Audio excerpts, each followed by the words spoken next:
Good evening, ladies and gentlemen. Welcome to Doddridge County High School, where tonight the Bulldogs return to the field, sitting at an impressive 15-5 on the season.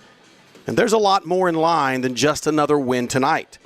This team that has been rolling offensively all year long, when you look up and down its lineup, it's dangerous. Caleb Hall comes in tonight still batting over 500, where Brody Brockelman is right on his heels at a 440 clip.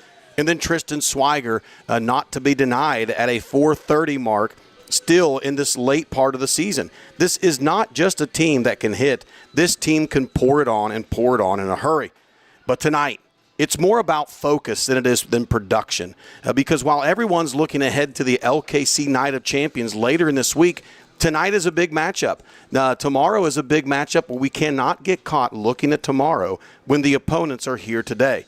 Tomorrow's opponent, Buffalo, must wait till tomorrow. You cannot skip steps in this game. Ravenswood, they've come in looking to play the spoiler tonight. And if you're not locked in from pitch one, this game can get uncomfortably quick. For Doddridge, the mindset has to be simple. Handle their business, play clean baseball, and build momentum. This team has shown all year that they can do just that. They're balanced offensively. They're solid in their defense, and they have enough arms to get through tough stretches. But tonight, it's another opportunity to sharpen things up before the spotlight gets even brighter. So as we get set for the first pitch, keep an eye on how the Bulldogs come out tonight. Are they focused? Are they sharp? Are they ready to take care of what's right in front of them tonight? Because great teams don't look ahead. They dominate the moment that they're in. Tonight, as we come back from these short messages, we're going to take a look at the keys of the game and what it's going to take to bring out a victory here at the home of the Bulldogs, and we'll be right back.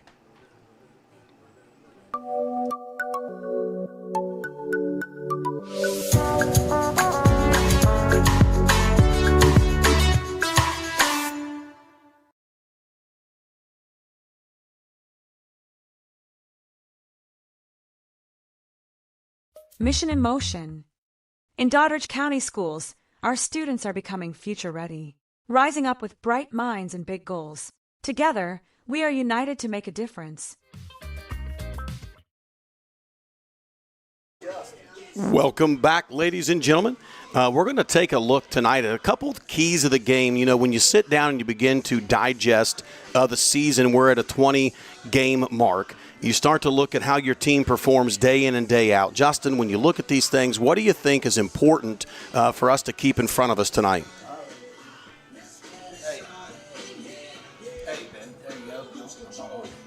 Well, we're having a bit of technical difficulties with that. Here, let's get you turned up. Can you hear me now? We can hear you now. There we go. Okay, yeah, no, we got to make some adjustments here. We got to make some adjustments to what we're about to face. We got some keys that we really need to set on, and just getting out on these first couple innings and getting out ahead is going to be real important. You know, turning the tempo up early, jumping up on them early, and getting points on the board. So give a little comfort for our pitchers. You know, we got to limit the free bases, the walks, the pass balls, the drop balls, them things that are just falling in that wreck the baseball game. We got to stay out of that. And also we got to stay disciplined at the plate. Yeah. You know, we can't just watch these first pitch strikes. If this pitcher's out here throwing strikes, we can't be watching these first pitch strikes. We got to be jumping on the ball, being aggressive, getting the ball in play, making things happen, you know, getting points on the board. You know, Justin, you say the discipline at the plate, and that's such a crucial thing. I think we found ourselves behind the eight ball so often here in what I would call the middle stretch. Early in the season, it seems like the hitters were hungry. They were ready to rock and roll. But here in the last few games, I've watched these guys get behind in counts. Yeah. They're hitting the pitcher's pitch. That's right. And when we say the pitcher's pitch, it's usually what they look for a strikeout pitch, a chase pitch. We're letting fastballs go. They're hitting them harder pitches to hit. And now we're chasing the off-speed off the plate. That's a fact. We're just not being disciplined at the plate. There's nothing broke. You know, when we've talked with Coach Nate about things, there's nothing broke, but we need some tweaks tonight. And the tweaks are going to come at the plate. What we attack and what we go up there hunting. We preach this all the time. Know what you're hunting, and we're seeing a lot of our good hitters in a stretch. They've been super hot. Yeah. You know, they've been rocking and rolling all year. Now all of a sudden they find themselves in a little bit of a slump, and this is where you find out adversity. How do we overcome it? You do. You got to step up to the occasion here. You know, they started out really strong. They started out hot bats. Everything's going. You know, they're not in a slump. They kind of just slowed down a little bit. They kind of like leveled off a little bit. But now they know where they're at. They're going to flip the switch again. It's time to step it up. It's time to bring it all. And I really think these guys are going to bring it now. I think you're right, and I think we're starting to adjust. A lot of these teams around here have noticed, you know, while we've been gone, we've not been on the air for quite a few games. As WVRC also hosts track meets, and they also have this softball program and different other athletes that get to have their moment in the shine. Sure. So that's been great. But while we've been gone, and if you look at our record coming back from the beach, we're right there sitting at a 500 mark. That's right. Yeah. We've traded some punches. We've lost some games we definitely shouldn't have lost. We went up to Ritchie County, not focused. Gave Ritchie County, I'll say it, we gave Ritchie County their first win of the season. We did, yes, and then we bounced back against Williamstown, a tough righty on the mound. And what a dogfight, what a game. It was a great game. 1-0 loss. Yeah. But however, that's 2 losses last week. It is. You know, you got to take the loss in stride. And, you know, it's hard to say that. And some coaches say if you take a loss in stride, you're taking a loss wrong. But as long as these guys are learning, as long as these guys are taking the next step forward, putting forward the things that they got to work on, they're not working on the things that they're good at. Right now, they're finding the things that they're not good at, and they're ripping it apart. And you know, and that's going to key. That's going to key, and that's going to pay. You know, in the future, and it's going to show. I really think they're doing the right thing here. They got a great ball team. They got all the talent in the world out here, and you know, it's a great thing to see them putting it together. And anytime Ravenswood rolls into a ballpark, you better be ready to play. Ravenswood notoriously, over the last several years, has been a very well-coached, a very disciplined ball club. They've had a lot of guys play Division I baseball. They got a couple guys in the Division II baseball realm right now. They produce next-level athletes. And let me tell you something. It hasn't been all of a sudden just once. It's been the last several years in a row. So you're playing a program that knows how to put some athletes together. So don't look at their record.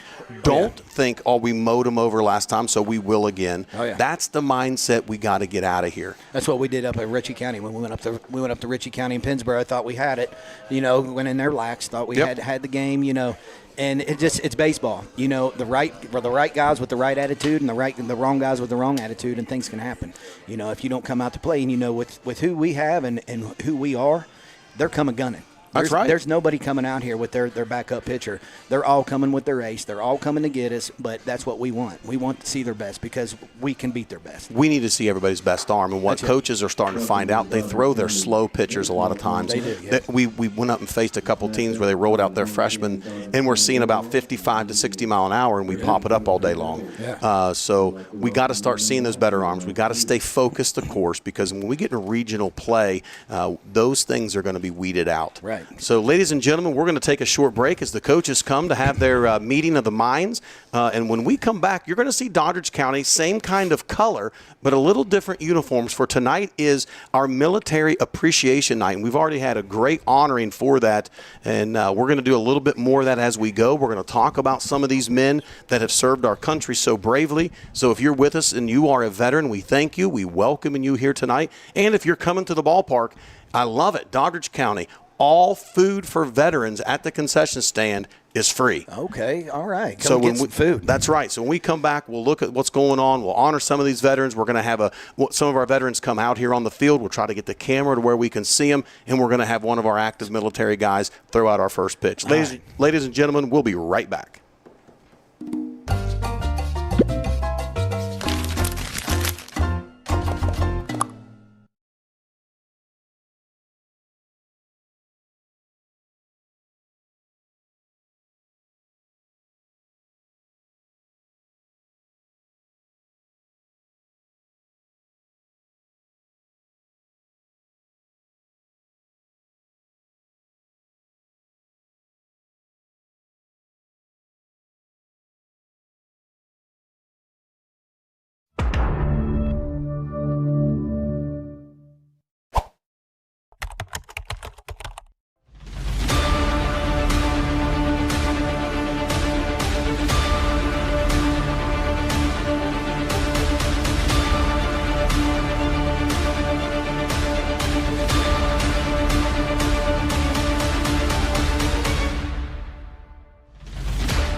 Welcome back, and as you can hear in the background, we are bringing the starters out to the front of the field as Ravenswood starters begin to make their way. The Bulldogs was honoring the veterans, escorted out by the Doddridge players, and we've heard some very good stuff here. It was tear-jerking tonight. I'll be honest with you. When you look and see what these men and women have done so we can play a game, listening to guys that were in the Gulf War, guys that had served in Vietnam, guys that were here in Iraq, and guys that served overseas, multiple combat missions. And we're going to highlight some of these because at the end of the day, we get to play a game because of these men, these women that sacrificed for us to do so. So throughout the night, we're going to take time. If you are listening tonight and you are a veteran or you want to give a shout-out to your veteran, please do so. We'll try to do our best to honor what we can. We are going to bring both teams. If there's a veteran in the stands, they're going to come out and get behind the home or behind the pitching mound as we have one of the gentlemen throw out the first pitch. So, when you look at this, Justin, and you start to dissect the season, we're 15-5. You said we're 500 in our last, 500 in our last 10 games. Right. Yeah, last 10 games, we're 5-5. So, we're right there at that pivotal point. Tonight's important. Tonight is a very important game. We can't take this opponent lightly, and they're bringing out the starting lineup now. We got Brockelman's going to be at shortstop, the batting leadoff. And in the 2-hole, as usual, playing second base, we're going to have Tristan Swiger. And then in our normal fashion, in our 3-hole, number 7 will be Caleb Hall. In that 4-hole tonight, we had a little different flavor the other night. We got Mr. Dane Murphy, number 10, playing third base. He's a cleanup. In the 5-hole, you've got the center fielder, number 2, Luke Rakiski. Now, some of these numbers are different tonight because they are wearing the military honoring jerseys. So don't get excited if they have a different number. Batting in the 6-hole, number 8 at first base, Malachi Kelly. And batting ninth and on the batting in the 8-hole, out in left field is going to be number 11, Hunter Hayhurst, and man has his bat come on. How about Hunter? And in the 9-hole is going to be our pitcher, Josh DeHaven. Behind the plate will be Maxwell Nicholson. So a lot of familiar faces. DeHaven did face these guys last time and felt pretty successful with that. And at this time, we're going to flip the screen around and try to see a little bit of who's going to come out and throw the first pitch, but we're going to have our national anthem. It's going to be sung tonight by Rochelle Nicholson. I can't wait to hear it. I heard she's pretty good. She's pretty good. So let's listen in here as we honor America with the singing of our national anthem. We see some of our veterans coming out to the side of the field now, and hopefully with the camera angle, we'll be able to see them as they approach the mound. And like I said, we will talk about these young, I say young because some of them are still very young looking, but very active. And some of these guys and these women have served our country proudly, and we definitely thank them for their service. And at this time, we're going to have the singing of our national anthem. The singing of our national anthem. If everyone please remove their hats and stand. Thank you. I'll leave my mic on so we can hear.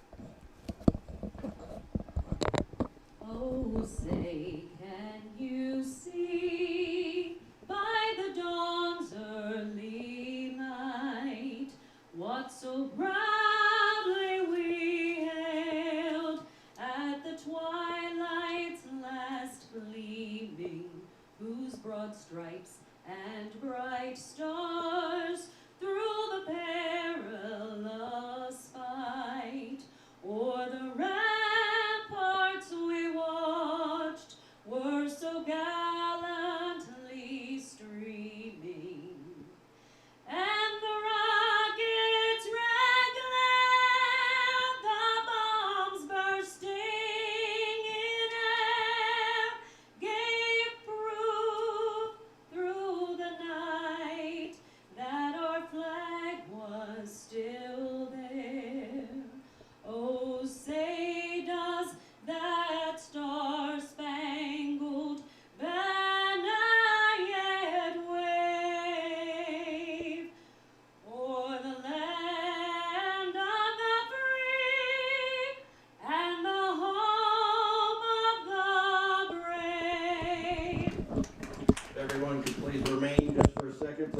I hope that you all could hear that as well as we could. Miss Rochelle Nicholson singing our country's anthem as we honored America here. We had the VFW as well out there raising the flag earlier today.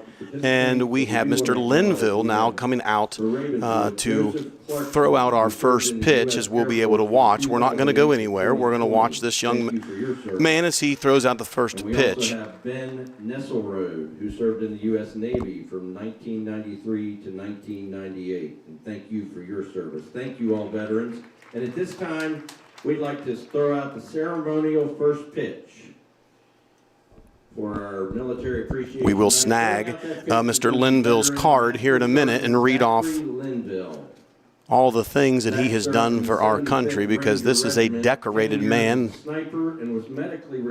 I do know that he was a sniper and was medically retired, as we just heard, but he has served many combat. Let's see if he throws a pitch well, and he does. Just on the corner. We're going to call that one a strike to start the game. Ladies and gentlemen, when we come back, we will have our first pitch, and we'll be back right after these short messages. Check this out.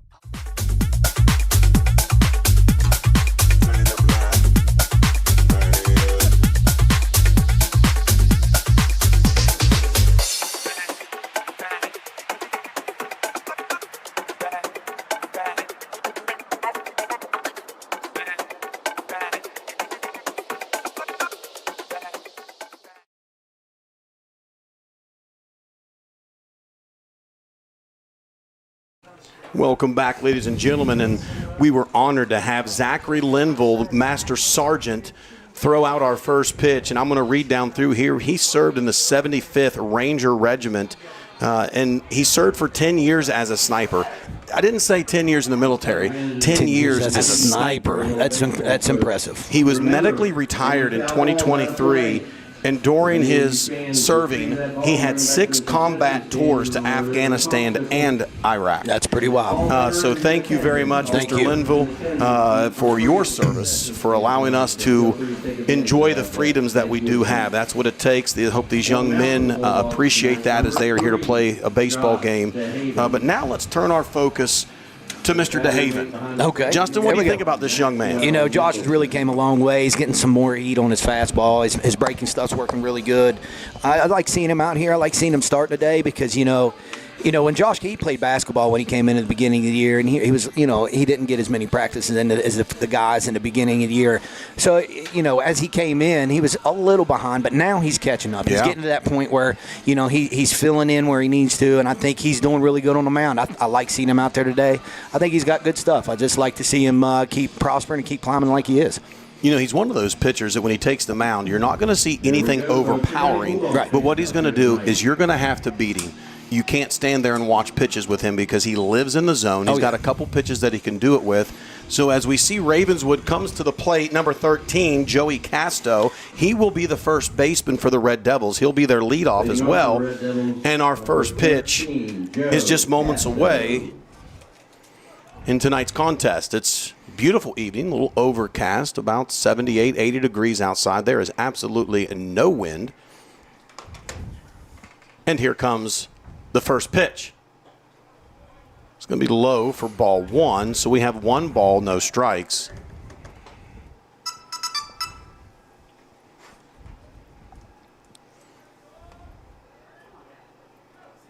Mr. DeHaven on the mound gets his signal. He's going from the windup, and here comes the delivery. Fastball on the inside is going to just miss. And we see our first comment up here. We're going to give a shout out to the veteran, including husband Clinton Boring, 82nd Airborne. So, Mr. Boring, we thank you for your service to this great country. 2 balls, no strikes. And we got a check swing for the first strike of the night. So 2 balls and 1 strike by Mr. DeHaven. At the plate is number 13, Casto. Yeah, DeHaven's definitely going to throw a lot of strikes. These guys are going to be swinging the bats today. We're going to have some defense behind him. Hopefully he can get up in these counts. DeHaven does really good up in the counts. Swung on and missed for strike 2. The count evens up. 2 balls, 2 strikes. We played the other night out at Williamstown, and we saw 2 unbelievable right arms sophomore Tristan Swiger for us. Ended up throwing the complete game with only 78 pitches. Took a loss, 1-0, as we see our first strikeout victim of the night. There you go. DeHaven with strike 3. So after starting 2 balls, no strikes, comes right back in the zone and does what we thought. Good job, Josh. You were talking about Tristan the other night. So, yeah. What a smoke show he had going on. He did. He did a great job. We faced the senior from Williamstown, Burgess, and he has an absolute amazing arm. It was a great ball game. Yeah. But as a defense, it's boring. They didn't get a lot of action. No. Tonight, they're going to have action. They're going to be on their toes tonight. Stepping in the box is number 4, Cooper Anderson. He will be the second baseman for the Red Devils. First pitch finds itself just wide of the plate. Good miss. As a defender, this is when you are excited about playing. You're going to see hopefully a lot of balls in play, but we start off with a strikeout victim. Swung on and missed to even the count. 1 ball, 1 strike. And right now we're seeing Mr. DeHaven own the zone. So far, fastballs. Looking good. Staying down out of the zone a little bit, away from danger, under the belt. Here comes the delivery out of the windup, just off the outside of the plate, and that's going to be 2 balls and 1 strike.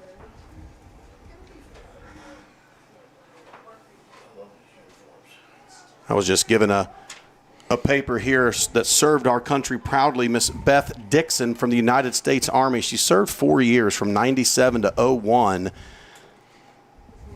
She was also a military spouse of a retired U.S. Air Force Special Agent Timothy Dixon. Okay. So military family. So shout out to the Dixons.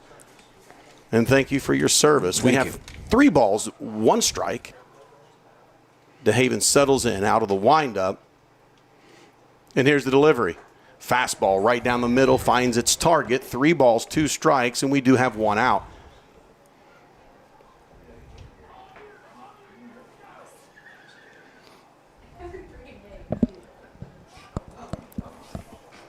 This is an LKC matchup as well, although the LKC has been set where the night of champions is solidified, but tonight is definitely not a night they want to take off.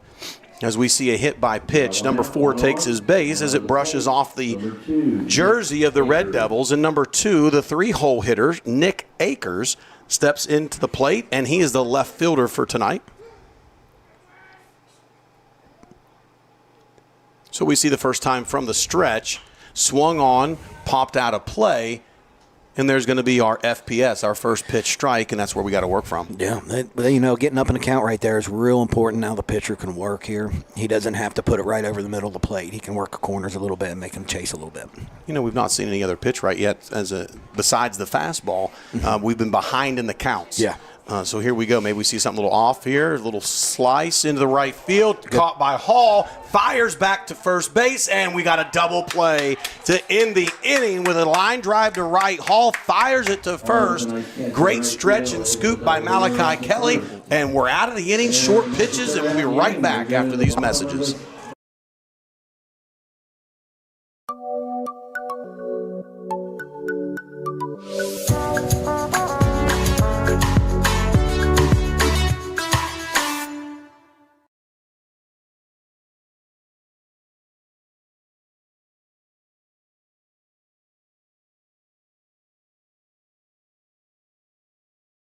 Mission in motion.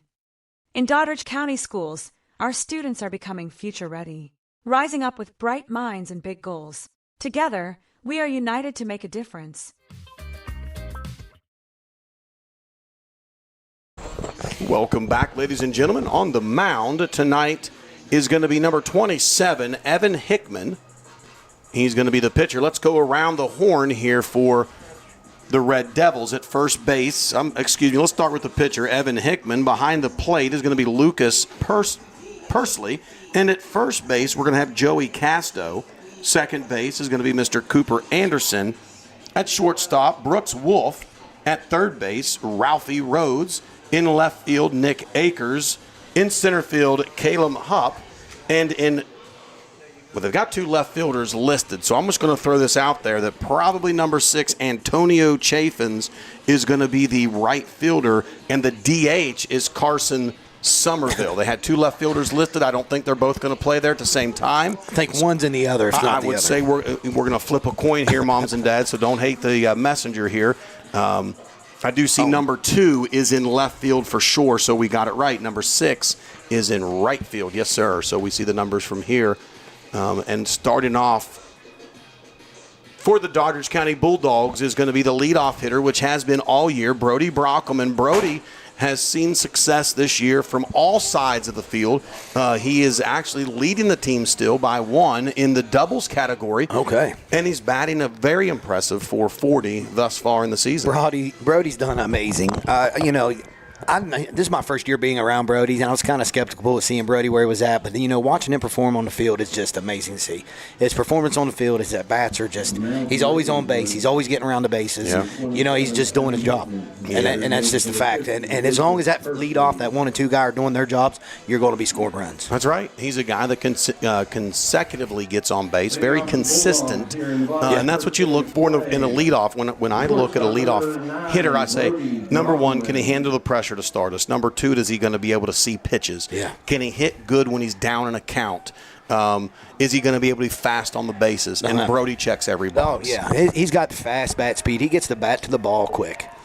So Brockman sees first pitch, swung on and missed. So that's going to be strike 1. Now, what Brody has struggled here as of late has been the spinoff. I know Coach Nate worked with these guys the other day about staying through the baseball, taking the hands through. So hopefully we see that correction come out. And there's a hit right down the third base line. That's going to be a single. Brody's going to push for 2, but makes a wise decision and pulls it back. So line drive, little ground ball down the third base line. He's on base. And we have that leadoff hitter standing on first base. Now coming to the plate is Mr. Tristan Swiger, a little different number for tonight. Number 12. Good job, Brody, getting on base there. Way to lead it off, buddies. Swiger's been swinging a good bat. We haven't had him a lot lately because if you remember, Swiger is also a dual sport athlete in the spring. He's a defending state champ as a freshman in the pole vault. Athlete. He is an athlete, so we love it when he steps back into the box. And he sees strike 1 as they check the runner. That's pretty smart. Keep Brody honest over there because he definitely likes to swipe bags. I got to learn a lot at the junior high game and sitting around some downtime beside us is Miss Page. She was also a pole vaulter back in her day. And I know she's not going to jump on the air, but she's shaking her head and laughing.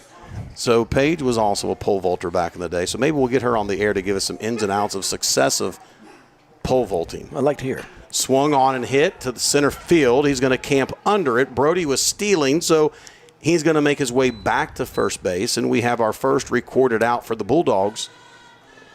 It's real important to try to get this run around the bases here, Ben. I think being early in the innings, you don't want to take any chances, but trying to get him in running or scoring position is real important. Stepping into the box is the 3-hole hitter for the Bulldogs, Caleb Hall. He comes in with 5 home runs, batting just a hair over 500 still at this point in time.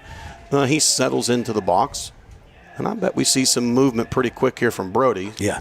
Seen it coming. They gave a pitch out, still not going to help. Brody slides in safe at second, but that was a definite pitch out. Might have read my mind there.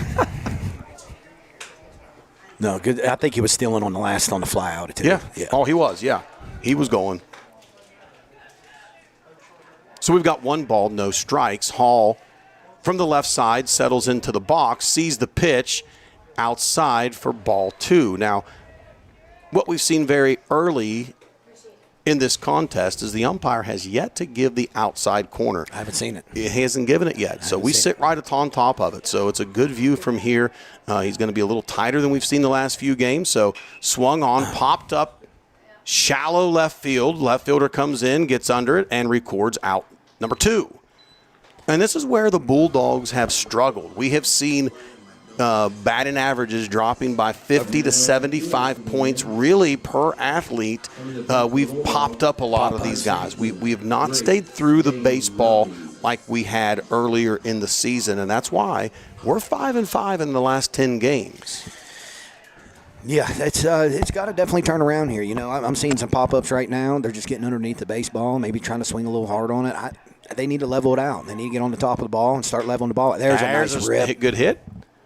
Off the end of the bat, though, goes really nowhere. Yeah, got his hands extended. Dane Murphy, and the 4-hole flies out to left fielder. So just like that, after the leadoff hit, the Red Devils throw 3 in a row in the out. So we go 1 hit, no runs, no errors, and we quickly go to the top of 2 when we come back.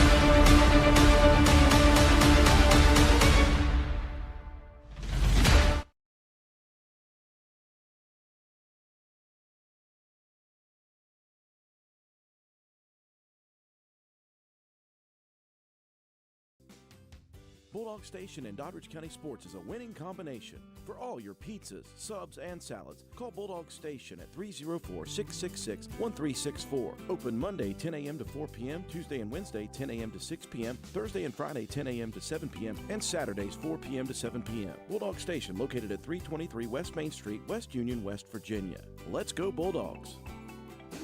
Welcome back, ladies and gentlemen. And if you're just joining us, tonight is Military Appreciation Night, and I want to give a shout-out to Mr. Ben Nezelrod. He was in the Navy and served from March of 1993 to October of 98.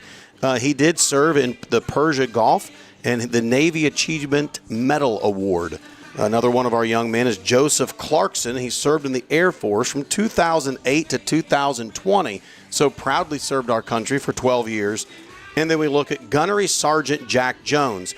He was a United States Marine Corps for 21 years. He fought in Desert Storm. He was deployed to Afghanistan, and he now is a recruiter for the United States Marine Corps. So those gentlemen, thank you so much for your service. And as always, it's proud to see these men, these women that have served to allow us to have this freedom. Thank you, Gunny. If you are listening and you are a veteran or you have a loved one that's a veteran, put it up here on the board. We'll give them a shout out tonight. Stepping into the box for the Red Devils is going to be number 3, and that's going to be Brooks Wolf, the shortstop, in the cleanup spot. We're right back at it, trying to get up in the count here, Ben. DeHaven looking for that first pitch strike. Delivers fastball, finds a check swing, foul tip for strike 1. Offensively, we've got to find a way. We've won the last couple games, but we have won them late in the game by putting up a few runs where we were just dominating the offensive side early in the games. And it's like now we're very hesitant. We're hitting pitches we shouldn't be swinging at. So hopefully that turns around here in the bottom half of the second. But we got to get through the heart of a lineup here as we have 1 ball, 1 strike. Ground ball up the middle to Swiger. Swiger fields it cleanly, fires across to Malachi Kelly for out number 1. Now to the plate for the Red Devils will be number 5, the center fielder, Caleb Hump. H-U-P-P. Caleb I just think we could find our little happy medium between the two of them. You know what I'm saying? Instead of coming out with the rip and then kind of leveling off at the end, we just got to find the happy medium. But who wasn't, Ben? It was Caleb. I'm struggling with that. I'm so used to saying Caleb. It's K-A-L-E-M-H-U-P-P. Caleb Hump at the plate. Batting in the 5 holes. We have no balls, 1 strike. We have recorded an out. Delivery by DeHaven finds itself inside, and, man, we almost brushed that left arm there. We had a hit by pitch last inning. We definitely don't want to get in that ball game. 1 ball, 1 strike, delivery outside, low and away, going to bring up ball 2. DeHaven has yet to really be able to go into his arsenal of pitches. He's found himself behind on most of the batters, so he's been working from behind. Usually that means we're going to see fastballs. We're going to see some high pitch count, too, here. Fastball down the middle, pops it up. It looks like middle infield, Brody Brockman calls off, comes across second base, and catches the can of corn in front of Swigert He said for that was out my number ball. 2. He said that was my ball. Listen, shortstop's the captain of That's the right. infield. That's right. Center fielder is the captain of the outfield. So if they can catch it, they're going to catch it. Number 31, Carson Somerville. At the plate for the Red Devils is the big man, number 31, Carson Somerville, the DH tonight. He swings from the left side. DeHaven with the delivery finds himself with ball 1. So that is a right off the plate. He's not missing by much. That's a close outside ball right there. You know, early in the game, you got to find what the umpire likes. You know, every umpire is a little different. You got to find out what they like, where they're looking.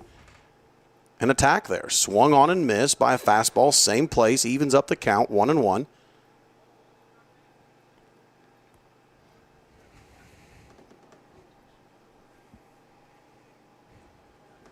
After this pitch, we're going to give a shout out to a couple more of our military honorees tonight as we have fastball on the outside. We're going to look right now at a man by the name of Eric Cumberledge. He served in the Air Force as Master Sergeant for 20 years. Served in the Gulf War, enduring freedom and Iraqi freedom. So thank you, Mr. Eric Cumberledge, for your service to this great nation. Swung on, popped into shadow left field. Hunter Hayhurst comes in, secures it, and we got 3 up, 3 down as the Bulldogs go into the bottom half of the second, looking for some offensive production as we see 5, 6, 7 coming to the plate when we come back.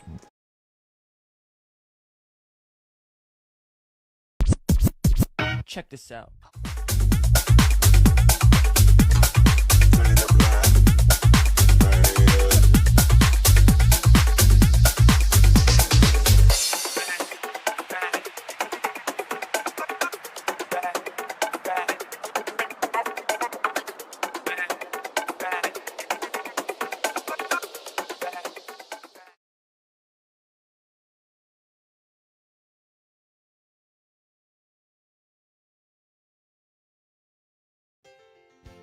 Ellenboro Floors, located at 23 West Washington Avenue in Ellenboro, West Virginia, is a family-owned and operated business. We have a full showroom with displays of flooring ranging from luxury vinyl plank, tile, hardwood, carpet, sheet vinyl, carpet tiles, and more. We offer commercial and residential installation. Let's turn your home or business into something special. Call 304-869-3969. Financing is available. We are open Monday through Friday, 9 a.m. to 5 p.m. That's Ellenboro Floors, located at 23 West Washington Avenue in Ellenboro, West Virginia. Call 304-869-3969 or visit us on Facebook. Welcome back, ladies and gentlemen, to the bottom half of the second inning as we find ourselves in a tight contest. The Bulldogs go into the first inning, and we have a leadoff single down the third base, just almost hit the third base bag for a single by Brody Brockelman, followed up by 3 outs. We didn't advance the runner. We made it very easy on them. It was pop flies. So everything that we really didn't want to do after the leadoff man did his job, we seemed to do it. And that's one of our keys. Yep. Stay disciplined at the plate and win the first 2 innings. First two innings are huge. 2 of the 3 things we're talking about, we got to see happen in this inning as we bring the 5-hole hitter, senior Luke Rikiski, to the plate. Like to see Luke really turn it up here.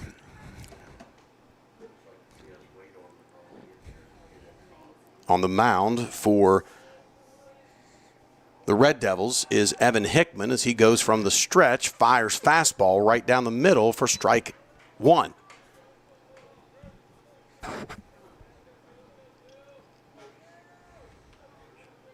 Now what we have to do is continue to hunt that fastball. Don't let him get us chasing the off speed. Off speed is down the middle, swung over top of it for strike 2. So no balls, 2 strikes to the senior 5-hole center fielder, Luke Rikiski. He is a Potomac State commit, excitedly waiting for that fall season in the collegiate atmosphere as he sees ball 1 to the outside. So 1 ball, 2 strikes. We've seen back-to-back off speed, so maybe he's hunting here the fastball. I see the catcher signaling, give me something a little up. So we're probably going to see fastball up and away. And Rakiski hits it right in the 6 hole for a single. So, Nice hit, again, Luke. 2 innings Nice in a hit. row. We put the leadoff hitter on. Good now job. we got to do something with it. And to the plate is going to come number 8, Malachi Kelly. Now we got a job to do. Get him around. Got to do our job here. Malachi playing first base tonight. Malachi sprayed a few hits over the last few games that we've had. Down at Williamstown, he had a little flare over the third baseman's head, almost got us really rolling. And then at the end of the game, we were sitting right there to win, and he had a really hard ball. They backhanded it, and were able to get us out. It was remember that. Yeah. Inches away from getting by the third baseman, and if it does, we win the ball game. Yeah. It was a tough play. It's just baseball, man. That's just how it goes. And the ball can fall anywhere it wants. That's right. Little hit and run action. Rakiski took off. Malachi swings at it, fouls the ball straight back, so he's sitting on no balls, 1 strike. Rakiski gets his lead extended. They check him. Plenty of time. You hear the fans yell, get another. Quite a large crowd tonight here at the Bulldog Stadium as the fans have continuously poured in tonight for Veterans Appreciation Night. Malachi hits a sky-high moon rocket, as you would say, an elevator shaft, to the shortstop to record out number 1. And that's going to bring up the catcher doing the dirty work tonight in the 7-hole, Maxwell Nicholson. There we go, Max. Number 1, the catcher. I feel like Max is going to do pretty good with this here.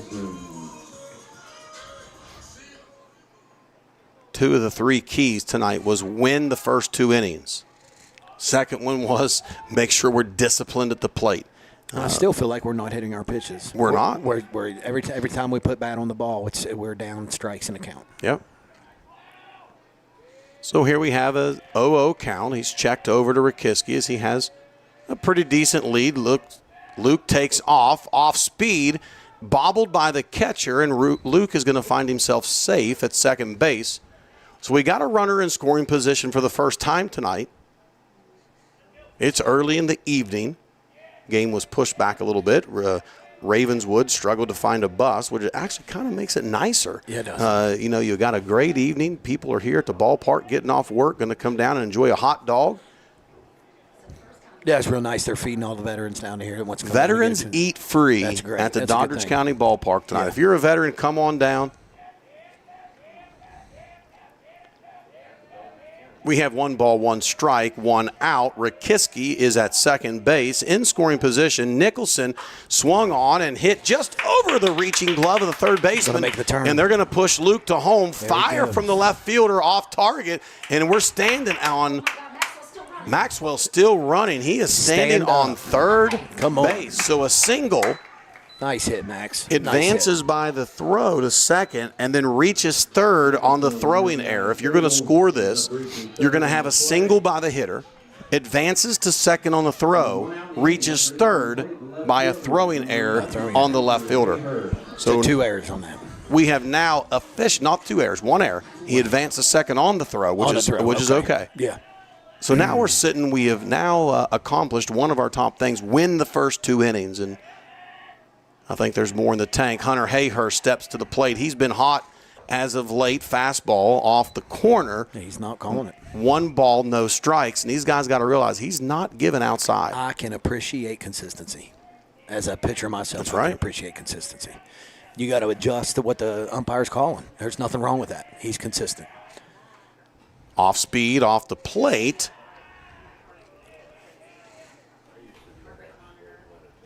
And we have 2 balls, no strikes.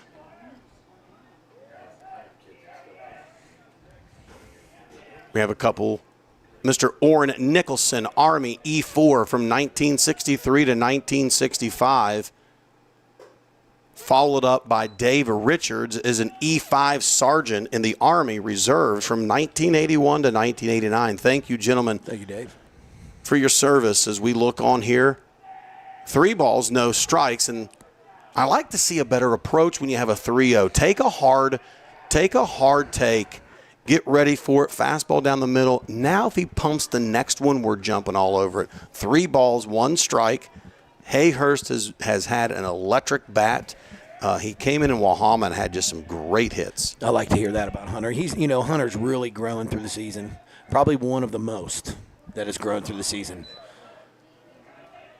Okay. That's the first time we've seen a little bit out, a little bit up, but we'll take it. So 3 balls, 2 strikes. I appreciate the no swing there.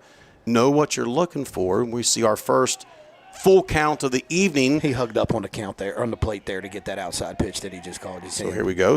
Oh, right down the middle, strike 3, froze him for the out. Backward K. And now comes the 9-hole hitter, number 3, our pitcher, Josh DeHaven. And it would be really nice if we could score this runner from third, flip this lineup, and let's get some things rolling with a little bit 2-out rally here. A couple runs mean a lot right here in the second inning.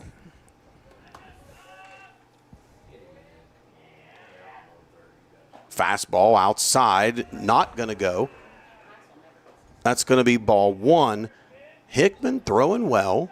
Just a little bit outside the zone, but so far has controlled any type of real damage, has seen his way all the way through the lineup and has only given up a couple hits to a pretty electric lineup.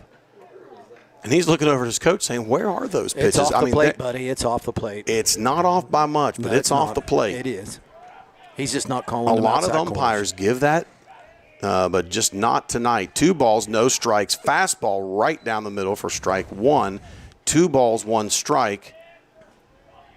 And what you have to do as a pitcher is realize just find where he likes it and sit there. Mm-hmm. Oh, yeah. The dugouts begin to make their frog noises. We see fastball inside for ball 3. 3 balls and 1 strike. There are 2 outs. Runner will be at third. Nicholson had a single that drove in our first run of the night. And now he camps 90 feet away from being the second run scored, possibly in the inning. Swung on a hit. That's going to be a base hit in the gap. That could be extra bases as he gets past him. Nice hit. DeHaven with a double. Go. Coach is swinging him on to third, but he hesitates. That's all right. Now, He's got it. And he bobbles the pitch. Nice hit, Josh DeHaven. Real good job, buddy. Real good job. You deserve that. We've been talking with these guys. Stop running base to base. Pick up your third base coach. I look down to Nate. Nate's waving him on. He's holding up a little bit. And he held up to stop at second base. Get those eyes up. Young players, when you leave first base, we know you're getting to 2. Pick up your coach. I think as soon as he hit the bag, Nate said it to him. I told you to come on. I seen him saying it. Brockelman back in the box. Leadoff hitter. Had good hit, Josh. Leadoff single of the game as the Bulldogs go up 2-0. Off the corner with off speed, Brockelman sees 1 ball, no strikes. Now that one wasn't close.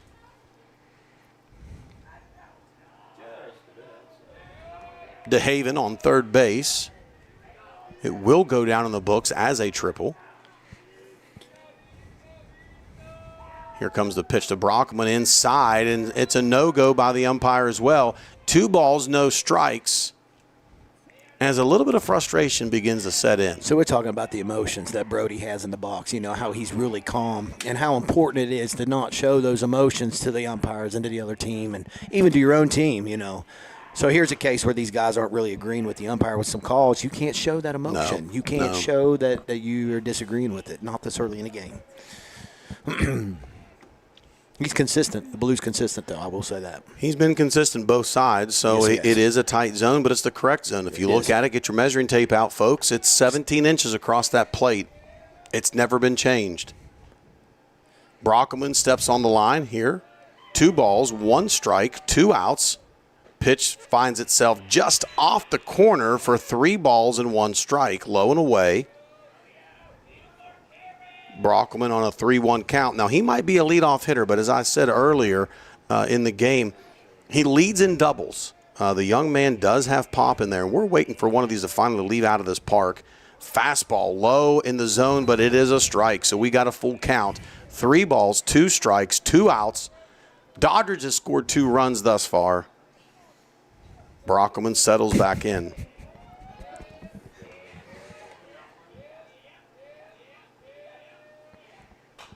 Slaps that Nice one fight. away. It was off the plate, but as a good hitter, he slaps it away. Never let the umpire make the decision if you're out or if you get another pitch. Fouls it away, gets ready. Equal popsicles if you bring them to the concession stand. Doddridge County has given away free popsicles to all foul balls that are returned to the concession stand. It's just a night of giving here at the ballpark. Here comes the pitch, swung on, fouled off. There's another free popsicle. QAB here. Quality at bat, right? That's right. Yeah, Quab. he's 2 pop-ups after a full count. Yeah, he's seen 2 extra pitches two after fouls. Mm-hmm. 2 fouls after the third strike. So he's seen 7 pitches. This is going to be pitch number 8 in the at-bat. Someone's got to win it. Why not us? Here comes from the stretch. DeHaven on third, fires and swung on the ground. So we're going to have a play at first. Fires to the outside and records the out. It goes down as a swinging strike out. Third out of the inning. So Push 2 across. the Bulldogs do push 2 across the plate before that happens. So we go to the top of the third. Bulldogs 2, Ravenswood 0, and we'll be right back after these short messages.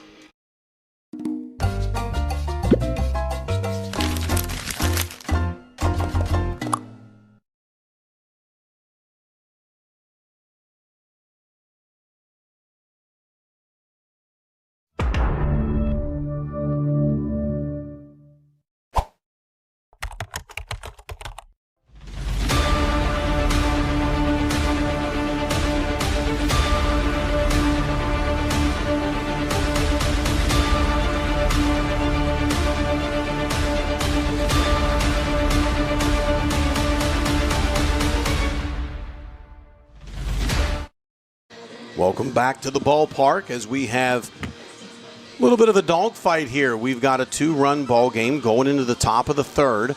DeHaven has pitched very efficiently so far for the Bulldogs. Not a lot of excitement defensively. Most everything off the bat's either been swing and miss or if it's been a pop-up. We've seen 1 ground ball to the infield. Everything else has been in the air. And if you're just joining us here as we are in the top of the third, it is Military Appreciation Night. So if you have served in the military, if you are a veteran, if you are currently serving in the military, we'd love to give you a shout out. Give us your name, give us your rank, give us what you've done so we can give honor where honor is due. If it wasn't for the brave men and women of our country serving, we wouldn't be able to have ball games here and be able to play this great game. So all veterans tonight eat free at the concession stand. Just trying to show a little bit of gratitude for the sacrifices that they have made through their lives so we can enjoy ours. It's good to see Maxwell feeling better behind the plate. That arm was good. He had a recorded throw out against Williamstown. Real nice snap down to second base. He struggled with a little bit of arm issues, but it seems to be feeling much better.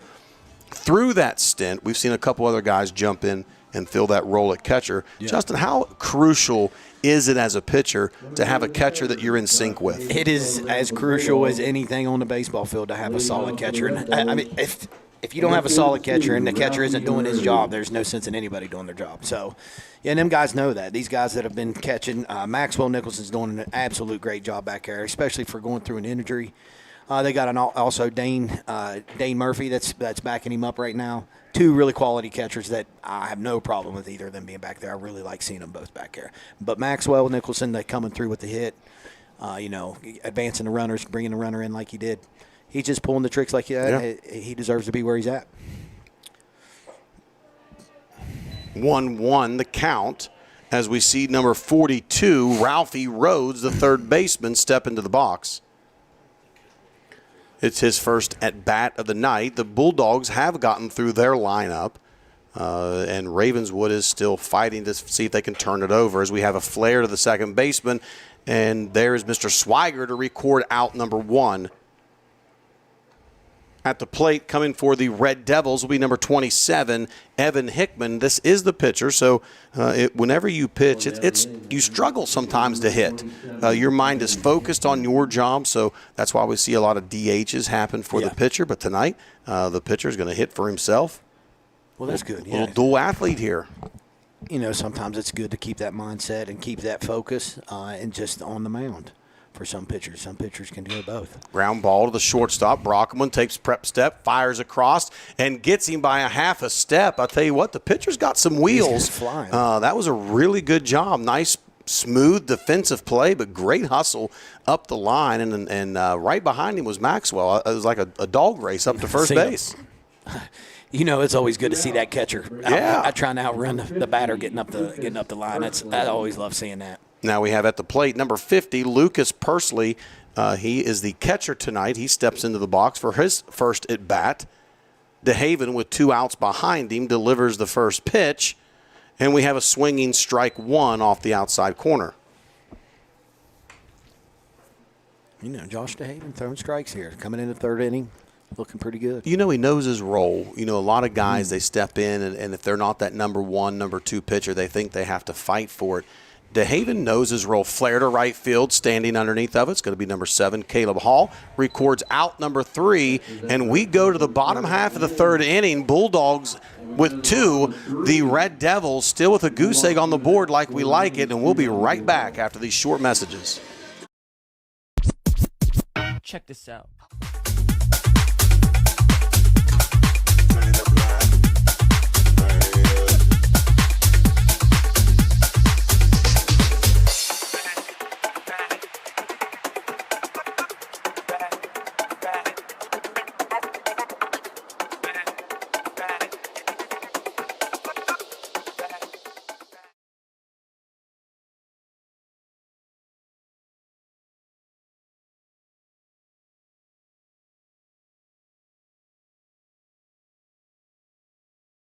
Welcome back, ladies and gentlemen, to the bottom half of the 3rd inning.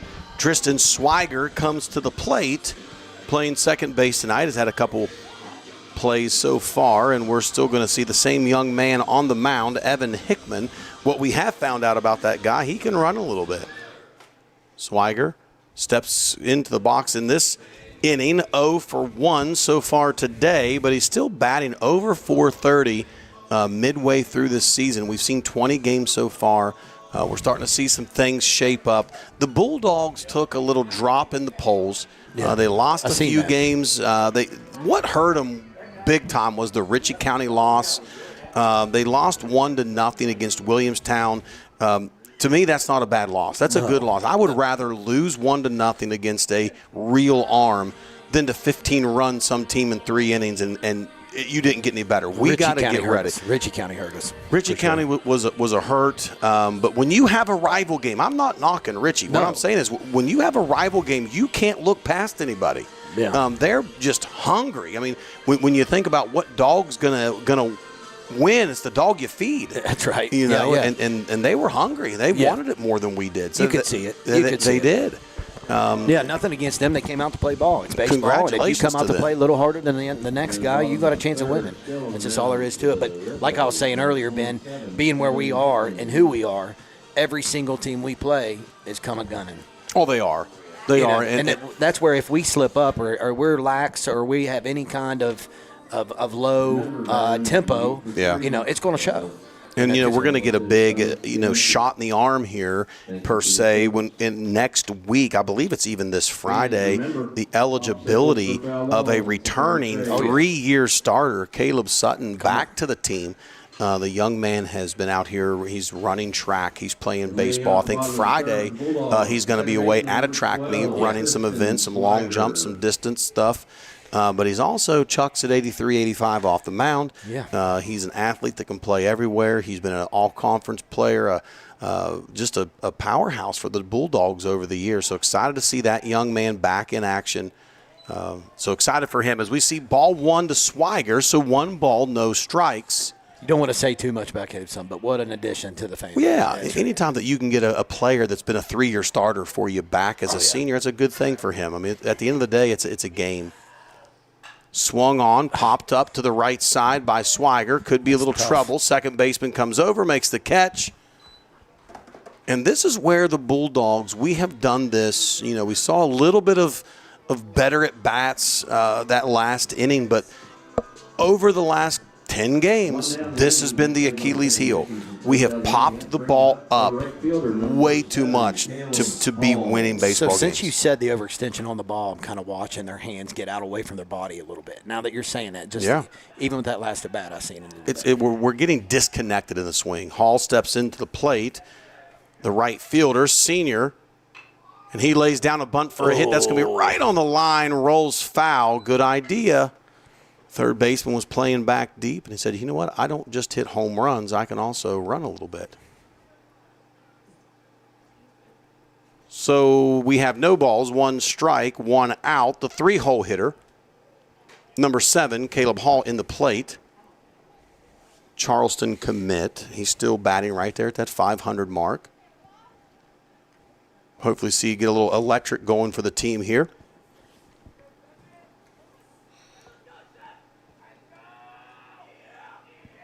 I don't see him bunting here. 55-foot fastball, just didn't make it quite to the plate. And we see 1 ball, 1 strike, and 1 out. Hall settles in from the left side of the plate. Like to see him stay connected on one and get things rolling here for the Bulldogs. In the bottom half of the third, here comes the pitch. Fastball stays away. 2 balls, 1 strike, and you got to think he's got to come in. He's got to come into you. Yeah, this is a hitter pitch right here. It's definitely a hitter's pitch. 2 balls, 1 strike. We have went through our lineup. We're back into the 3-hole. Fastball away, 3 balls and 1 strike. And we've this is seen the one I put the money on here. 3-1? Yeah, 3-1. I'll promise you if he swings, it's going to be a big swing. Fastball way away, ball 4. So we get a guy on base. That's what we needed. Yeah. Anyway on at this point. And here comes the cleanup hitter, the big man, number 10, Dane Murphy. He just got that ball in the end of the bat last time. He did. It was a good swing, just capped it, as they would say. So if we stay more connected, let that barrel eat a little bit, see a little more production out of that. Dane has hit a home run here a couple games ago, so I know he can do it. Oh, yeah. Pitch, fastball outside, and if you noticed how the catcher was set up, they were expecting a steal by Hall. Good decision by the coach, keeping him there as we go 1 ball, no strikes. After this pitch, we're going to honor a couple more of our military veterans for tonight. We'll go ahead and give one. Spec 5, Stanley Brad McIntyre. Served in the National Guard for 9 years. Thank you, Mr. McIntyre.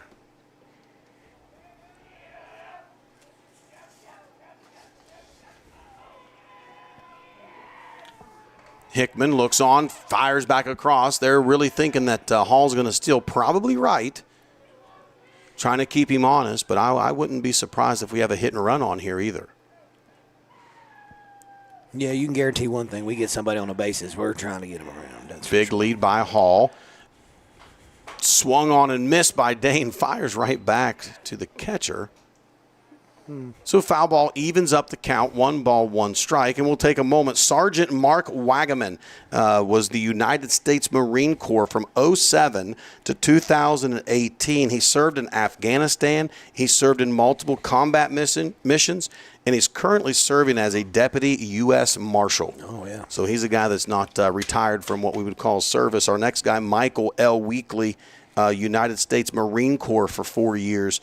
And another gentleman, Henry Richards, he was one of our VFW members, served in the U.S. Army back in 1969 to 1972 and fought in the Vietnam War from 1970 to 71. Guys, thank you for your service. It's just amazing to see what these guys have done for us. So thank you very much. And as always, always proud to announce their names. And Murphy yanks one back, way back. And that is going to be a foul. No way. He called it a foul. There's no way. Ball. He called it a foul ball.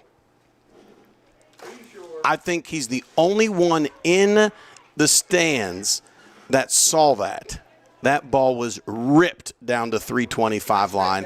However, Strike two. 1 ball, 2 strikes as Murphy has to collect himself, get back in the box. The pitch was up and in, turned on it beautifully, and got a barrel to the ball. And we got Hall still back at first base. Murphy collects himself, steps back out of the box. That would have been home run number 2, but the umpire says, nope, it was just a hair to the left. So we have 1 ball, 2 strikes. Hall over at first base, and he takes off on the pitch. Ball is down, and he takes second base uncontested. 2 balls, 2 strikes, 1 out. We got a runner in scoring position. Line drive in the gap's going to probably score. Hall from second and put another RBI across the board for Murphy. Hickman gets his signal going from the stretch and fires it way off target. Hall is standing on third base after the wild pitch.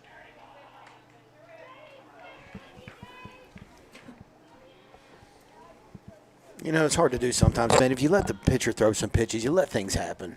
Yeah, but if you go up there and you just hit the first pitch every single time, and you let the pitcher throw some pitches, make some things happen. Right now, he's struggling a little bit. Let him throw some pitches. Just don't jump on every first pitch that come in there. Hall standing 90 feet away from pay dirt, delivers outside for ball 4.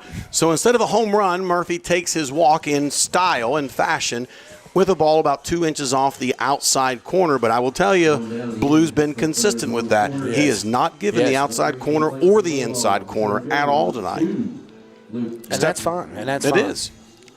I mean, you might have seen one he called. It was on Hunter Hayhurst, but it was close to. So, I mean, but other than that, all night he's consistent. In the box, number 2, Luke Rakiski, the senior center fielder, commit to Potomac State, has runners on first and third. And so you wonder, what does Coach Nate have up his sleeve at this time? You know, what are we going to work on here? All of these games are preparation for regionals. All of these games are. So sometimes the parents, I don't know why he did that. Well, that's because he's preparing for when we need it. Swung on, hit. That's going to score Hall from third. That's going to put the third run across the board. Murphy was stealing. That was a hit-and-run situation all day long. It was. All day long. Very well executed. Ground ball to the right side. Hall scores easily. Rakiski's out at first. But we have scored the run and gives us a 3-0 cushion as Malachi Kelly, the first baseman, steps into the box while Murphy awaits out at second base. That was a good call right there. I like it. Getting everybody moving.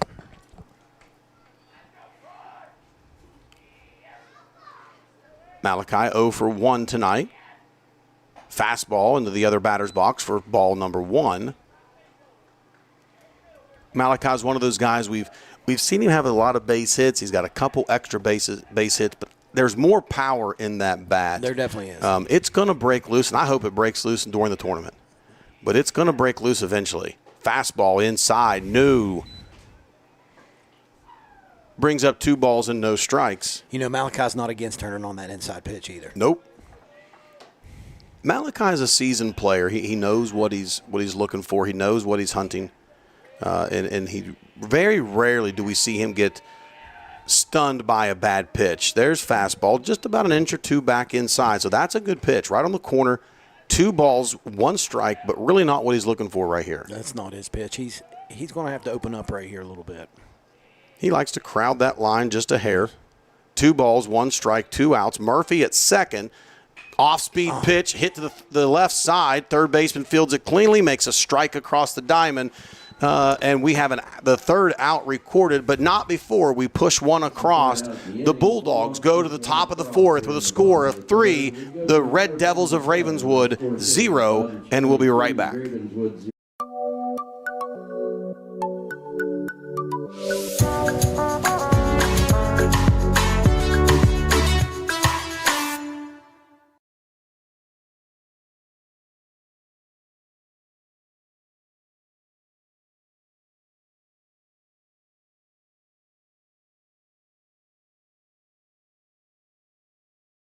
Mission in motion. In Doddridge County schools, our students are becoming future ready, rising up with bright minds and big goals. Together, we are united to make a difference.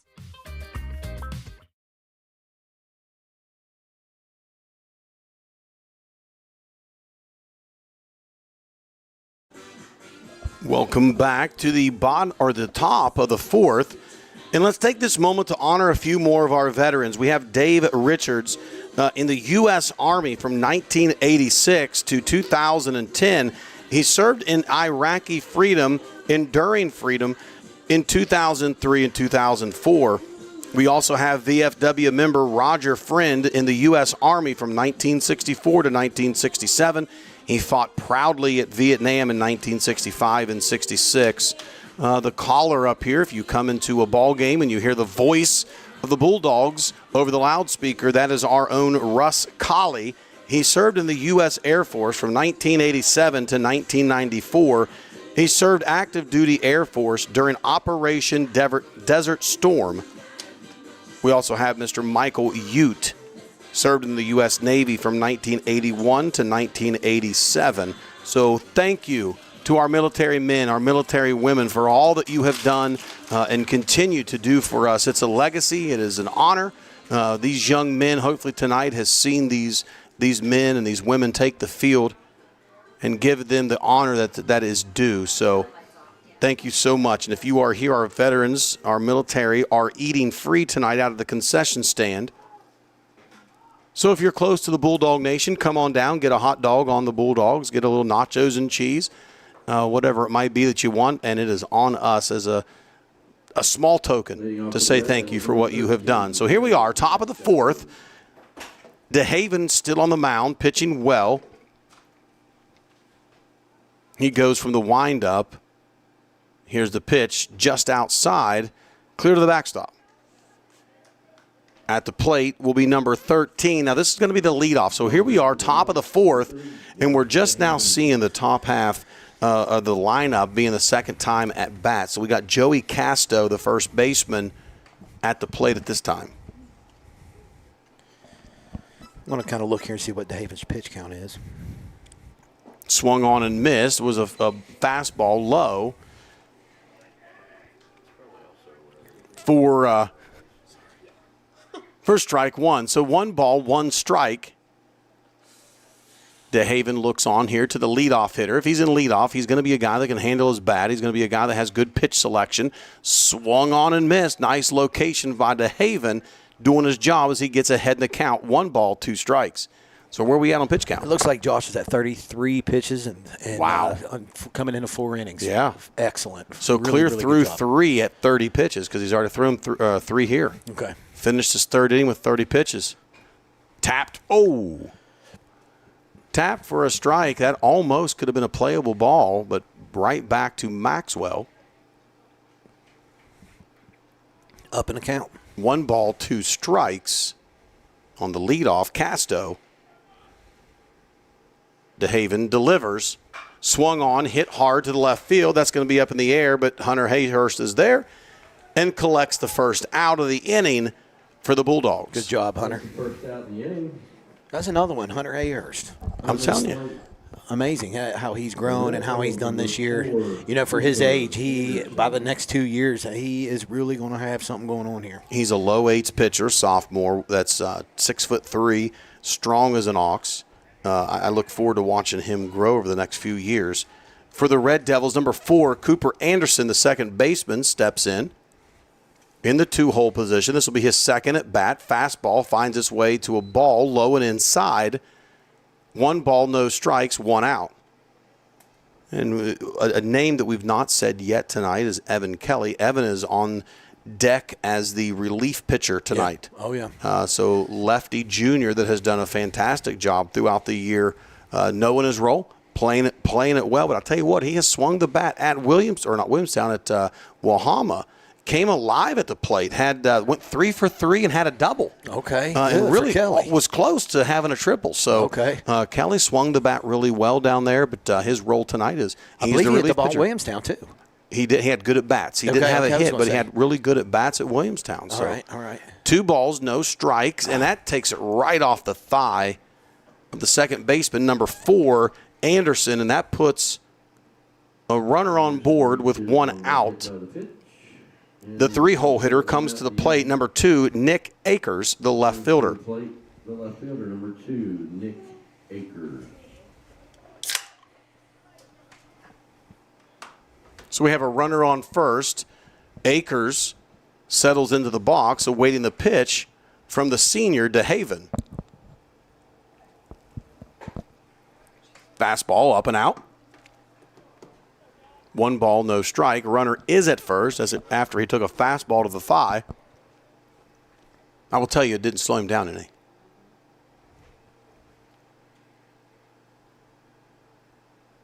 Good lead out there. Runner gets a secondary. 2 balls, no strikes. You see him sending Evan out to the bullpen, start getting loosened up a Yeah. little bit. You know, it's nice to have the pitching staff and the ability to have your relief pitcher sitting on the bench so he can go get warmed up the right way. That's correct. And not just come from the outfield. I mean, that's smart baseball. That's big boy baseball. How important is that warm-up? Popped up to the second baseman, so there's your second out of the inning. And it brings the cleanup hitter to the plate, number 3, Brooks Wolf, the shortstop. So back to that point, it's huge as a pitcher. I mean, you were a very dynamic pitcher. How nice was it when you could get warmed up right? Well, I didn't relieve a whole lot, but I knew how important it was. In the beginning, in my undergraduate years, you have to get loosened up. It's, you know, and a lot of our guys, we have a situation with a lot of our first innings for our pitchers because they've been throwing so much and so long. First innings are hard for them to get warmed up because by the second inning, they're getting warmed up.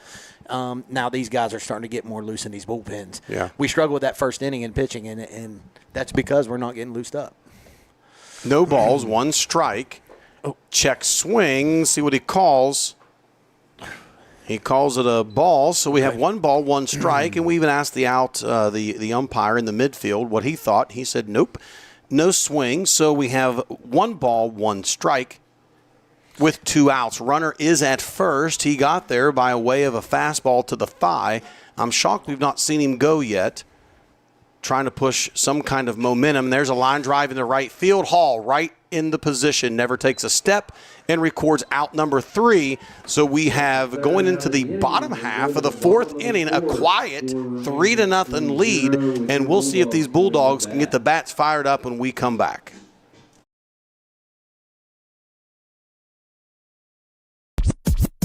Check this out.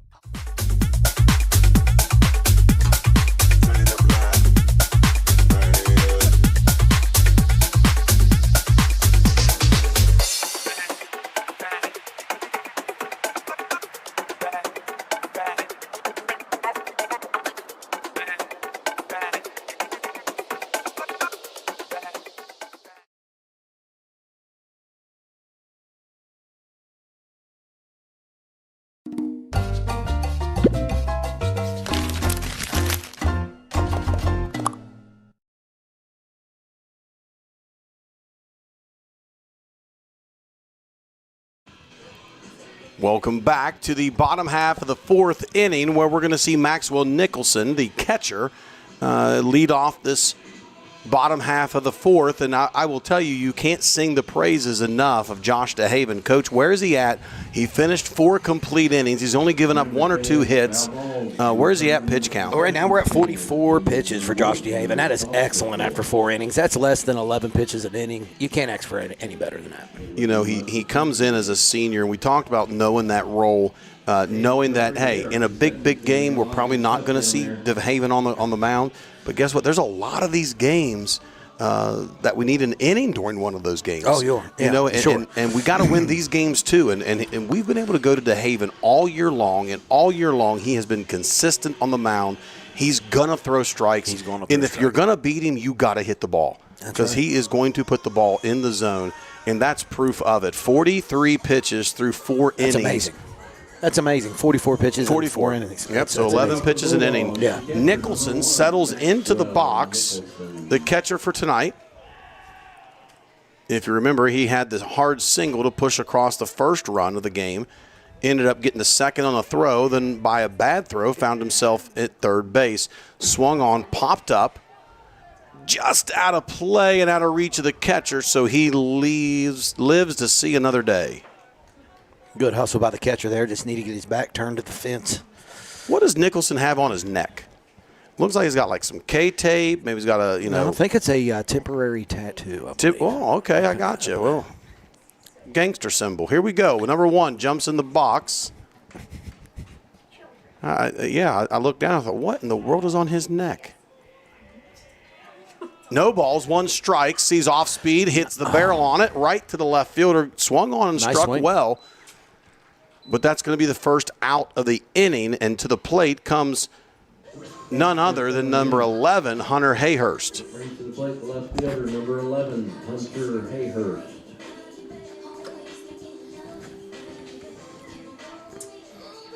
Hunter is a sophomore hurler for the Bulldogs that also plays a lot of outfield. Swings a pretty good bat. It's been on fire here as of late.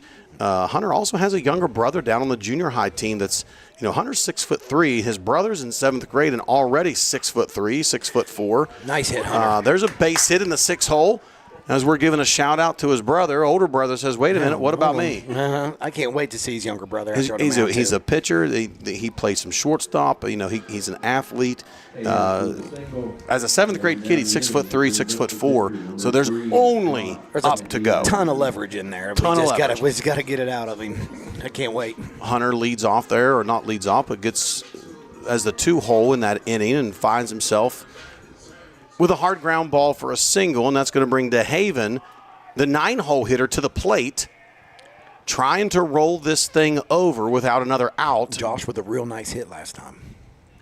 Fastball gets by the catcher. That's going to have Hayhurst standing on second. I'll take that back. Josh had a nice triple last time. Remember He did. The gap. Yeah, he had a hard ball to the gap, got past him. They tried to throw the ball in, and they were unsuccessful doing so.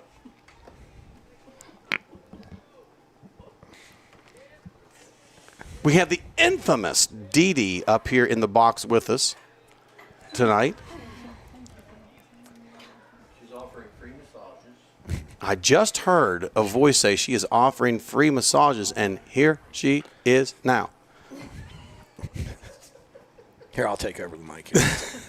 Here we go. Pitchers on the mound. Back to the game. 2-2, 2-0 count. Swung on, hit hard up the middle. Old shortstop makes a nice play at it, knocks it down from the outfield. Is going to save a run for the Red Devils. Nice job by shortstop there, but another base hit by DeHaven. And to the plate comes our leadoff hitter, Brody Brockelman. And I will tell you, Brody is due for another one of Brody hits. And we talk about a Brody hit. He gets out on his front foot a little bit. It's kind of unorthodox, but the ball just sails to the fence. Yep. And he usually does it in a right center gap for a double. Right center. I'm calling it right here. Right center. If he stays away from him, we could see it. But before that, Coach wants to come out and have a little conversation. So we're going to take these moments. We'll be right back after we hear from some of our proud sponsors, home of the Bulldogs, where they lead 3-0 over the Red Devils. Key Oil Company has been a proud member of the North Central West Virginia community since 1978. Key Oil Company has been drilling and producing gas and oil in West Virginia for nearly 50 years. Home office located in Weston, West Virginia. Key Oil Company is a proud supporter of all Doddridge County student athletes. Let's go Bulldogs.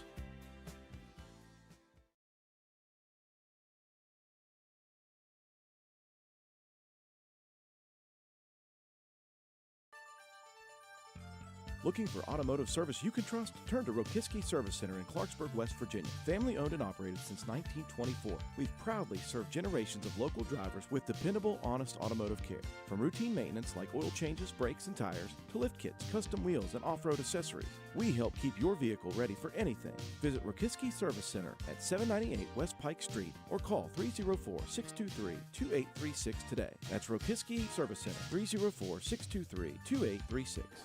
Welcome back as we have Brody Brockelman at the plate, the leadoff. 1 for 2 tonight. We have runners on the corner. Hayhurst at third. DeHaven at first. Here comes the pitch off the plate for ball 1. So 1 ball, no strikes right after the conversation from the head coach, Wes Swain. Now you hear that name, and I hope you would think about the towers that he has as sons. Swung on, hit in the 6 hole. Perfect hit and run execution. Shortstop went over to cover second. Not sure why he did that, but he left his position, and Brody finds a C&I single through there, drives in the run, and we now have runners at first and second, no outs. Back to Coach Swain. Coach Swain has produced some very good ball players. I've heard that. Young men out of Ravenswood that are now playing collegiately. Excellent young men to top it off, not just good baseball players, but excellent young men. Great to hear. So did his boy play collegiate ball, his son? he's got two of them right now playing. Or I'm sorry, I think there's one still playing. Okay. Swung on Nice. and drove hard in the gap, but we see center fielder coming over, making a nice play, and we're trying to push for third, and DeHaven slides in safe. Good base running there to take advantage of a hard hit in the gap. Swiger hit it well. Nice hit. Tristan, nice Center hit. fielder. Let's look at him. Who's that? That's Caleb Hupp. Comes That was over there Hupp. and makes a great play. He did have to go good ways to get that ball. That was a real good hit by you, Tristan. I'm proud of you there on that rip. Caleb Hall steps in the box. We're back to the runners at first and third. Hall steps into the plate. Hall is 0 for 1 tonight. Got walked his last time up. He awaits the pitch. Fastball to the outs. Oh, umpire called a strike. Okay. Catcher jumped up out of there like he's going to throw somebody out. Umpire says it went across the plate. So we've got no balls, 1 strike, 2 outs. Brody Brockelman over at first. DeHaven at third. They check the runner at first.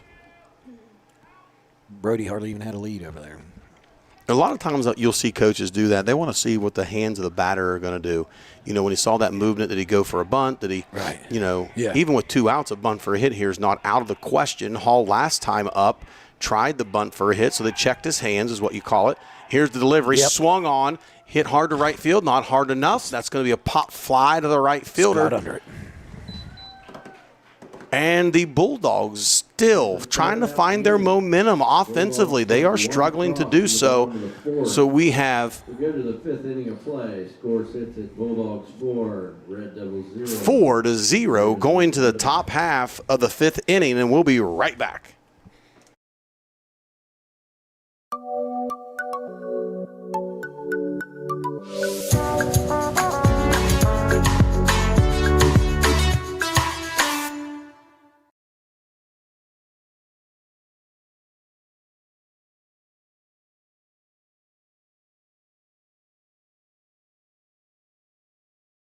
Mission in motion. In Doddridge County schools, our students are becoming future ready, rising up with bright minds and big goals. Together, we are united to make a difference.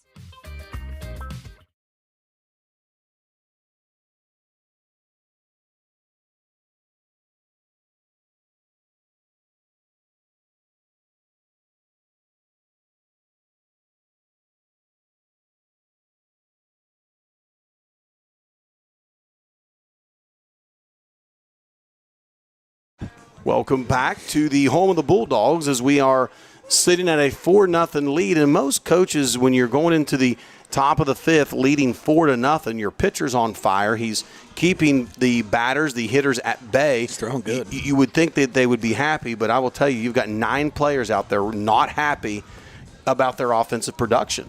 Yeah. We're just not hitting like we have been hitting in the past.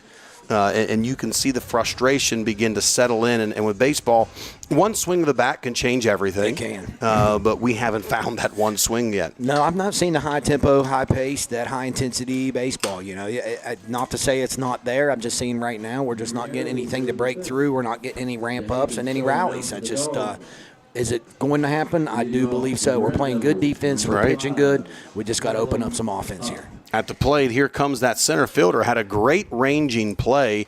Mr. Hupp had a great play in the gap against the 2-hole hitter, Tristan Swiger. So he awaits the pitch from DeHaven. DeHaven so far has thrown 11 pitches per inning. He's at 44 pitches clear through the 4th. So very happy from his production as he starts out with a fastball low for ball 1.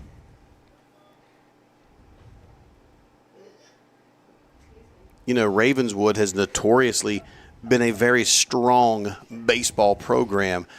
So don't ever count these guys out. They're well coached. They're seasoned coached. These guys have been here for quite a while. They're very bought into the success of all these young men. Ground ball. Shortstop Brockelman comes up, fires across to the Big 6'3" target of Kelly as he records out number 1. Good job, Brody. Looked really smooth there. He waited the ball to come to him. Maybe could have took a step up to the ball, but he's got enough arm to get it over there. He knew he did. He looked calm, comfortable. It looked good. At the plate, number 31. This is the DH, Carson Somerville. You know, you go back to that play, and we played a couple games on dirt. Right. And I will tell you, we've got ate up by that dirt because we stop our feet. We've been spoiled. A lot of kids nowadays, it's not just us, a lot of kids have been spoiled by playing on these beautiful turfed infields. Every hop is true. Yeah. Ball gets to you quick. You don't have to move your feet. Then you play on dirt, and you're like, what are we doing here? That ball just ate me up because we're stopping our feet. So you got to charge the ball. You got to charge the ball on grass. You got to keep that momentum going towards your target. Mm-hmm. The minute your feet stop, you're asking for trouble. I agree with that. You can get away with it on turf, but not on the God-given dirt. So 2 balls, no strikes to the DH Somerville. DeHaven fires right down the middle for the first strike. 2 balls, 1 strike, 1 out. Nobody is on. Here we're at 1 out with 48 pitches. Yeah. DeHaven's just that kid that can come in and do what he needs to do and not going to get you in a lot of trouble. Ball back up the middle. Swiger fields it, fires it to first. Again, here we go, recorded out number 2. And at this point in the lineup, if I'm looking at this correctly, we have so far DeHaven has no hits. He's given up no runs, and he's only given up 1 walk. He has a hit by pitch. So as of right now, he's doing a really good job. I don't want to jinx him. Don't jinx him. I don't want to say anything out loud. I just want to kind of show you what's going on here. This is a good job, Josh. Just keep doing what you're doing. Notoriously, this batter right here is going to get a base hit. Here comes Mr. Ralphie. Ralphie swings on, pops it up to the right side. Hall settles underneath of it. Could be out number 3, and it is. Not out there. 3 up, 3 down as we go to the bottom half of the 5th inning. Bulldogs looking for some excitement at the plate, and we'll find out if they find it when we come back.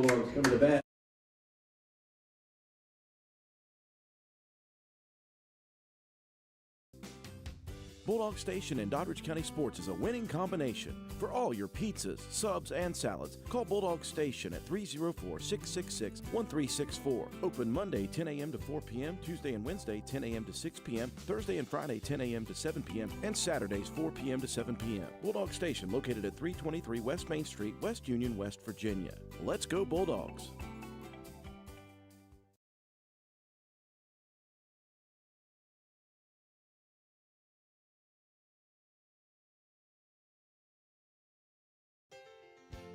Ellenboro Floors, located at 23 West Washington Avenue in Ellenboro, West Virginia, is a family-owned and operated business. We have a full showroom with displays of flooring ranging from luxury vinyl plank, tile, hardwood, carpet, sheet vinyl, carpet tiles, and more. We offer commercial and residential installation. Let's turn your home or business into something special. Call 304-869-3969. Financing is available. We are open Monday through Friday, 9 a.m. to 5 p.m. That's Ellenboro Floors, located at 23 West Washington Avenue in Ellenboro, West Virginia. Call 304-869-3969 or visit us on Facebook. Welcome back, ladies and gentlemen, as we go to the bottom half of the 5th inning. Bulldogs lead this one 4-0 as the cleanup hitter, the number 10, Great Dane Murphy. Murphy's got to be coming up to this plate thinking, I might have had one taken from me. And then he was walked. He stroked it pretty well. Ball got over the fence. Umpire says not too quick. It just these guys walk into this booth and they just start screaming. I tell you what, from where I was sitting, Ben, watching that home run go foul, the ump called it foul, but I honestly could say it could have went either way. Dane Murphy seen it. He came back. He got on base. He did what he's supposed to do. Let's see him get from one where here. We're sitting. Yeah, that's right. Hey, listen, we're allowed to think that. We're all the way up here. We're just an opinion. That's it. Murphy at the plate. Got to be thinking a little redemption time here as the pitcher settles in. The pitcher is still Hickman for the Red Devils. Swung on, hit down the third base line. Now that's foul. Foul ball. It's going to be strike 1 on the batter. And we have people tuning in clear from Minnesota. Minnesota, go Bulldogs. From Caden Hall. Hey, Caden. Caden out there playing baseball for out in Duluth for St. Scholastica. Always tuning in to watch his brothers, watch some of his friends. Caden's played with a lot of these guys here on this team.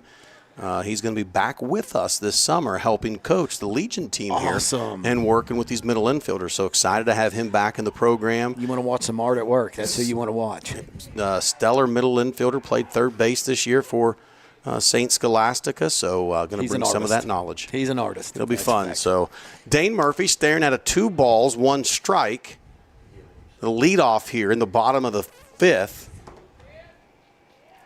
Hickman gets his sign, goes from the stretch, delivers, and that ball's going to find itself outside. So 3 balls, 1 strike. Great job at the plate. That's that number 3 you said. You got to have good at-bats, a good disciplined approach. That was good discipline. That was a hard ball for him not to chase right there. The ball looked good. Off speed, fell off at the very end. Great job. Not what he was hunting.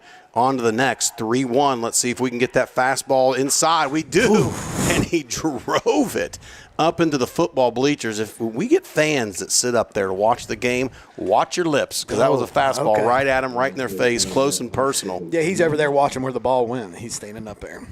Now, that would have been a home run if it was hit fair. Now, that was foul. That was a cut. Dane Murphy, that was a rip. Full count, 3 balls, 2 strikes. Cleanup hitter Murphy has connected. Oh, and there's a balk.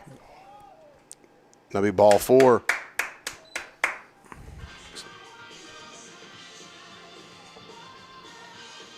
So what happened is the pitcher, you don't see this very often. The pitcher is getting ready to start his approach to the plate. Murphy calls for a timeout too late. He was not awarded the timeout, and the pitcher stopped his momentum. Okay, yeah. Ball 4 put him on. You got to deliver. Once you're in the motion, you got to put it. Got to finish it now at the plate. Number 2 for the night, not his normal number. Is Veteran Appreciation Night. Number 2, Luke Rakiski, the center fielder, steps into the plate and sees ball 1 on the outside of the plate. Really like to see Luke get to a point he's so aggressive. He's taking that first, or he's hitting that first pitch strike. Yeah, he's got himself. We talked about this the other night. He's getting himself a little bit in a hole, and we said, what do you think? And he's thinking about what might be coming. What might be coming, the pitch that he might be throwing. I said, well, what happens when you begin to think what the pitcher's going to throw? If he doesn't throw it, you're delayed. You're caught off. You're caught off by it, so you freeze. Yeah. So he's been working on that mental approach. Should they be looking fastball, adjust to off speed? It is. And a lot of times, if you try to adjust from a fastball coming or looking for a slider adjust, you can't catch it. Swung on, drove down the third base line. That's going to be foul, almost over the bag. With that speed there, he would have been standing on second. So back to that as a hitter. What I was saying is, if you're looking fastball, you can adjust to the off-speed stuff. But if you're looking off-speed, it's hard for you to adjust to the fastball because it'll get by you. It definitely can. You're looking for a different spin. I said, hey, let's start thinking about spin and hitting it hard. Right. Find the spin, stop guessing the spin. And we've seen some better at-bats the other night. We're seeing a better at-bat here. Good. Let's see some success here as we see 1 ball, 2 strikes. Luke's been a good 2-strike hitter for the Bulldogs. He's in the 5-hole tonight playing center field. Here comes the pitch, low and outside, gets away from the catcher. Murphy's going to be standing on second.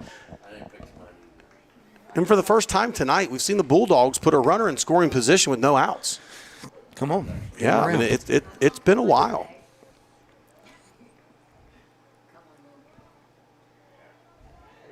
Hickman on the mound gets the signal from the catcher. Here's the stretch. Swung on and missed by Rakiski for out number 1. So the 5-hole goes down swinging. Next man up, Malachi Kelly, number 8, the first baseman, steps into the box. We got Murphy first baseman, number 8. on second base after the wild pitch. And here we go. Malachi looking to find his barrel here in the zone somewhere. Curveball gets away. Good job, Dane. Dane gets a great jump on that, and he's standing on third base. So we've got 1 out. We got a runner 90 feet away from the plate. All we got to do here is score the run. So as a hitter, your adjustment changes here. Now I'm looking for something anywhere but the pitcher, preferably something hard and in the air.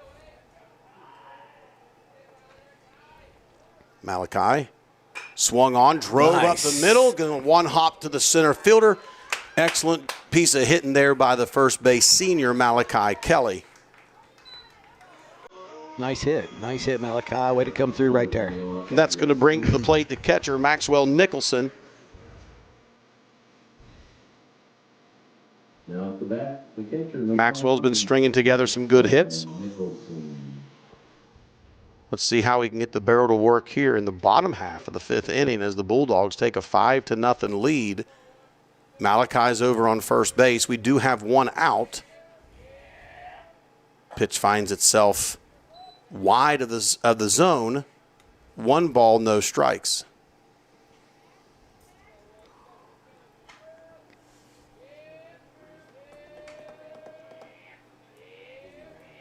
Hickman still on the mound for the Red Devils. He has been in the entire contest. Ground ball hit over to the Bulldogs coach that's wearing all white tonight, making a fashion statement over there in the third base coach's box. Bright and shiny over there. I watched him go down and field that ball. Definitely could tell he was a PO. Yeah. Nate enjoyed himself at Alderson Broadus College, where he was a pitcher there for the Battlers. Swung on and tipped by Maxwell, and looks like a swinging bunt, and that's going to be just foul for strike 2. So we got 1 ball, 2 strikes, 1 out. Kelly is on first base for the Bulldogs.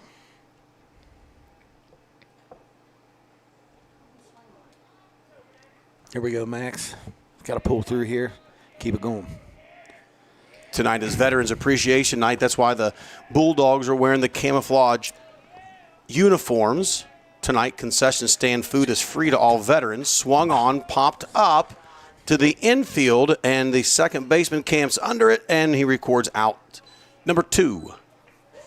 Step into the box now is going to be our left fielder, Hunter Hayhurst. That's the second out of the inning. Hunter's had himself a hit or 2 tonight already. He's been swinging a pretty good bat as of late. You know, when you look at a team, you know, it takes all 9, all 10, all 11, all 12, whatever's in the dugout. It takes all of them to win ball games. And when the top half is struggling, the bottom half is picking them up. That's it. And we've done that so far. So swung on, drove to right center. Hupp finds himself with another good gap catch. Good swing and hit by Hayhurst. And that is going to take us to the top half of the 6th inning, but not before the Bulldogs push a run across the board. The score is 5, the Red Devils 0, and we'll be right back after these messages.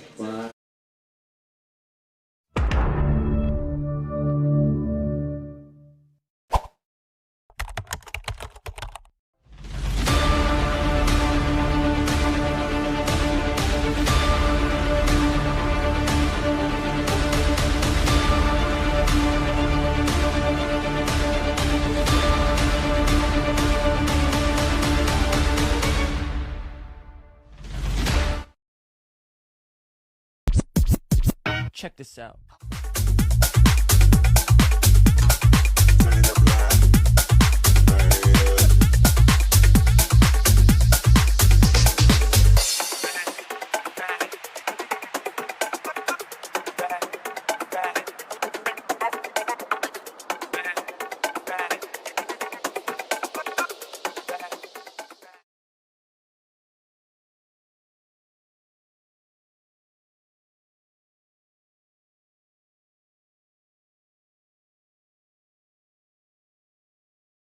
Welcome back, ladies and gentlemen, to the home of the Bulldogs on a beautiful spring night where the weather has been no factor whatsoever.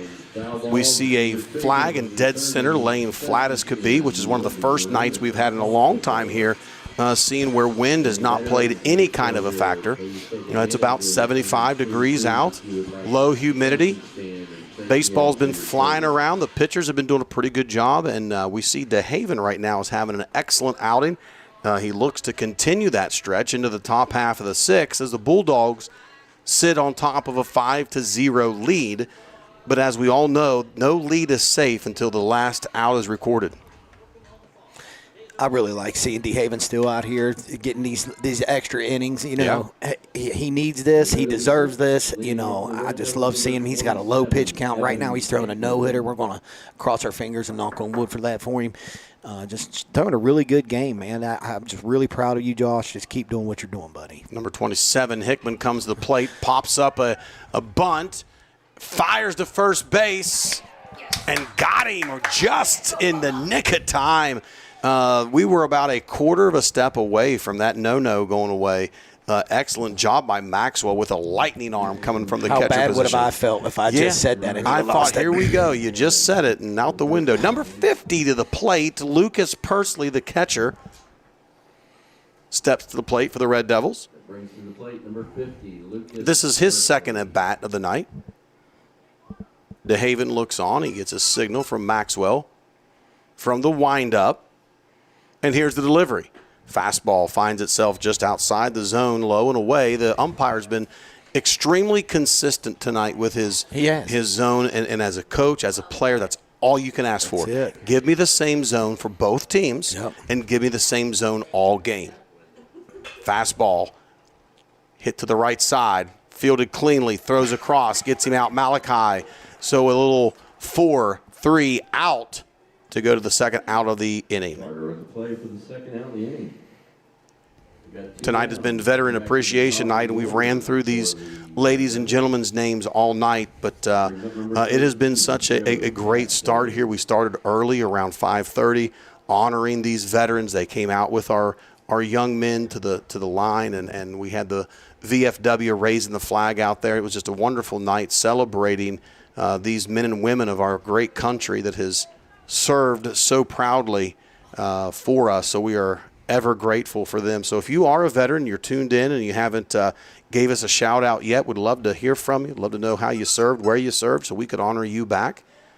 As DeHaven has no balls, one strike against the leadoff hitter, and takes off speed, low and away, and at the plate is number 13, Joey Casto. He is the first baseman for the Red Devils. You know, I'm seeing the misses that DeHavens are hitting right there, or he's throwing right there. They might be balls, but those are good pitches. He's all around the plate. Fastball swung on, hit hard in the gap. We're on a run here, and that's going to land for a base hit. Ground.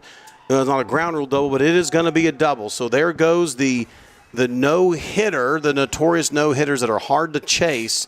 If you're going to give one up, that's not a bad way to give it up. That's a great double in the gap. Gives up the first hit. Clear into the sixth inning with 2 outs. That's close to a ground rule double, yeah. You know, that's nothing wrong with that, Josh. You know, base hits happen. Hits happen. You know, you're throwing a great game. You got to look past it. Next pitch, get at the batter. Low pitch count here. He's been efficient all night. We do have a runner. Standing on second base. In the box is the number 2 hole hitter, number 4, Cooper Anderson. Also plays second base. Fastball down the middle, so great way to bounce back after the double to record a fastball down the middle for a strike. And it's also real good that they're throwing Josh here because they have all their pitchers for the rest of the week. Right. You know, tomorrow we're going to see a very big opponent come into the ballpark. We will be back here on WVRC.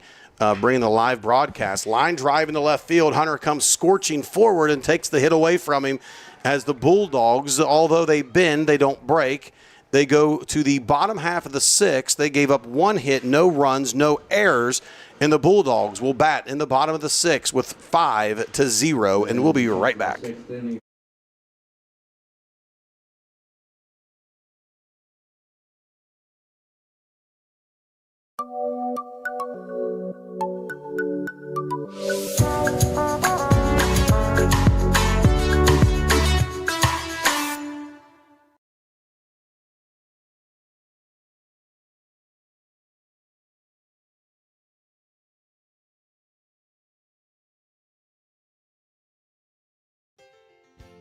Ellenboro Floors, located at 23 West Washington Avenue in Ellenboro, West Virginia, is a family-owned and operated business. We have a full showroom with displays of flooring ranging from luxury vinyl plank, tile, hardwood, carpet, sheet vinyl, carpet tiles, and more. We offer commercial and residential installation.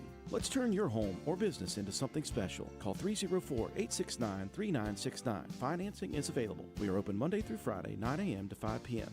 That's Ellenboro Floors, located at 23 West Washington Avenue in Ellenboro, West Virginia. Call 304-869-3969 or visit us on Facebook. Welcome back, ladies and gentlemen, here to the home of the Bulldogs. We've seen another young man from Minnesota. That's going to be Damian. Damian is a native out of Florida, up at St. Scholastica playing ball. And I will tell you, here's one for you. In a single day, Damian hit 5 home runs. Is that right? Collegiately, the young man can swing it at the plate. He has had a stellar year. We talk about these guys batting 450 and 500. How about this? That's where he's batting in college. Oh, wow. Okay. So the guy can swing the bat. So big shout out to Damian. Glad you guys are tuning in out there. And we are in the bottom half of the 6th, and we're going to look at 9-1-2. DeHaven is up as the leadoff hitter in the 9-hole.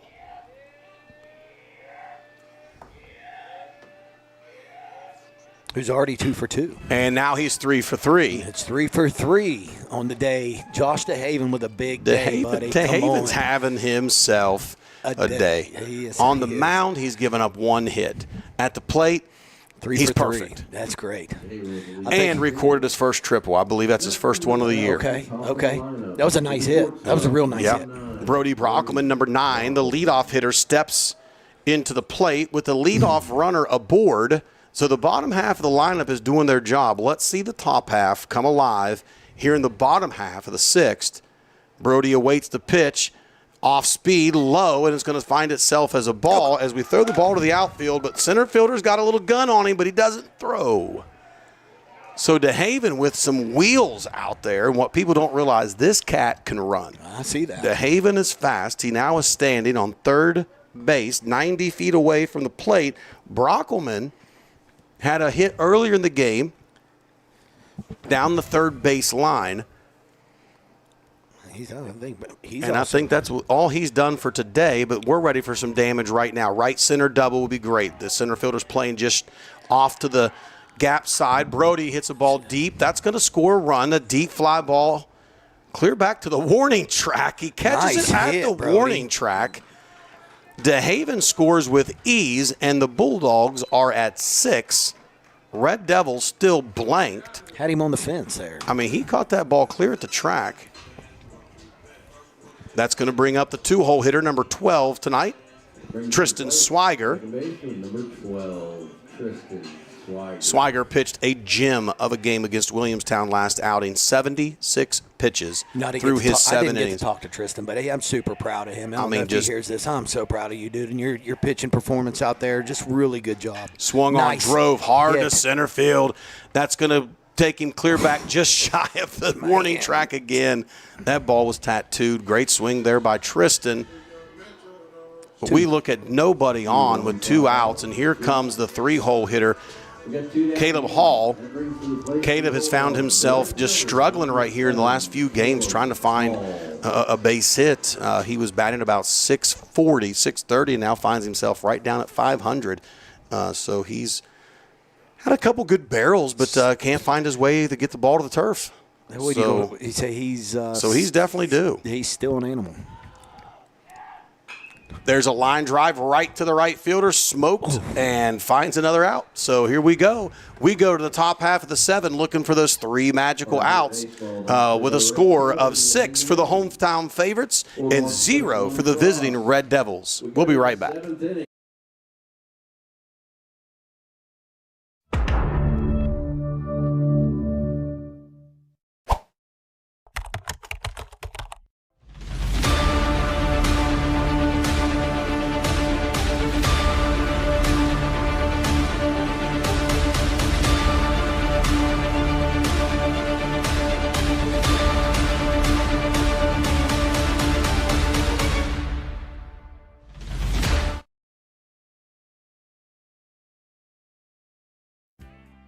Key Oil Company has been a proud member of the North Central West Virginia community since 1978. Key Oil Company has been drilling and producing gas and oil in West Virginia for nearly 50 years. Home office located in Weston, West Virginia. Key Oil Company is a proud supporter of all Doddridge County student athletes. Let's go Bulldogs.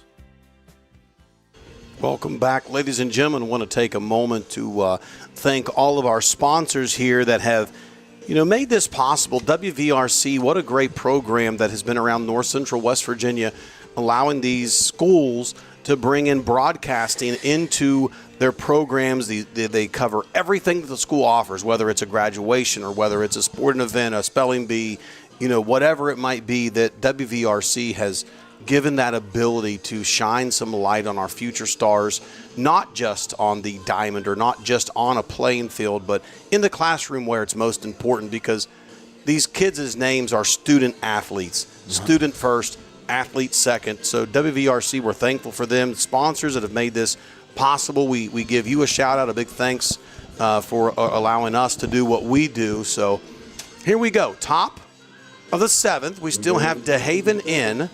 DeHaven has been 99% perfect. 99%, other than that one He's given up one hit, a double. He has been absolutely electric, and I will venture to say that we're going to see the same thing this inning that we've seen so far. So he's pitched 6 complete innings. Where's he at on a pitch count? 58 pitches. 58 pitches through 6 innings. Yeah. Through 6. So he's gotten better as the game has gone. So here he comes, fastball right down the middle, strike one. Mr. Efficient is going to be his nickname going forward. I'm trying to tell you. I mean, he just pounding the zone all night long, and the Red Devils have struggled with it. They had the one double in the left center gap last inning, but that's the only time they have found themselves. Oh, snag, backhand snag.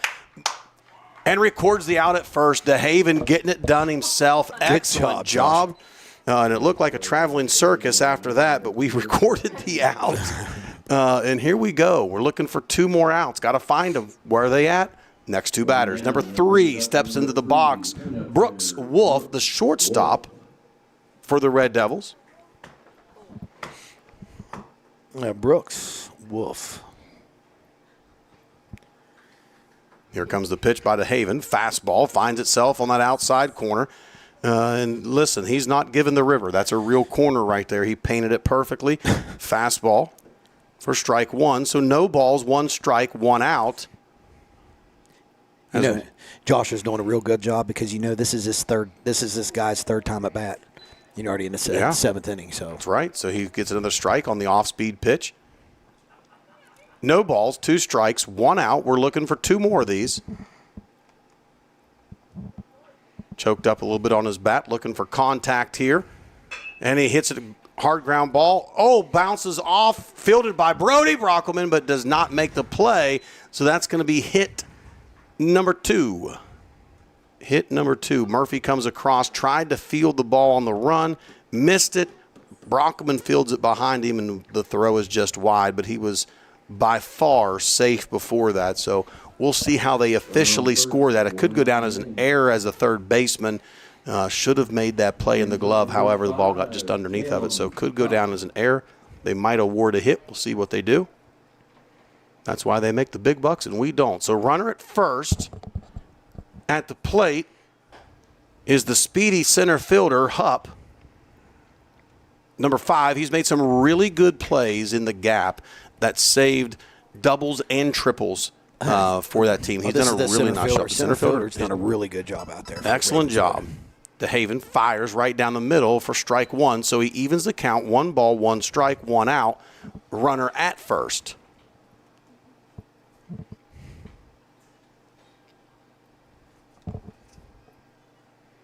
DeHaven goes from the stretch, lifts the foot. Here's the delivery, off speed, just a little bit high. Didn't get much of a break on that.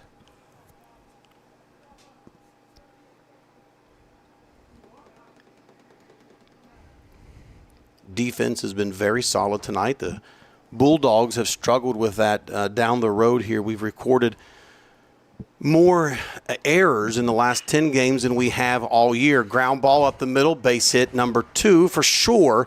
That sees its way right over top the mound, right over top second base, fielded by Rakiski in center field, and we now have runners at first and second with one out. We're one pitch away from this, though. We now have 1 out, 2 runners on. I believe the other day, how many hits did we give up at Wahoma? Do you know? Carson Somerville.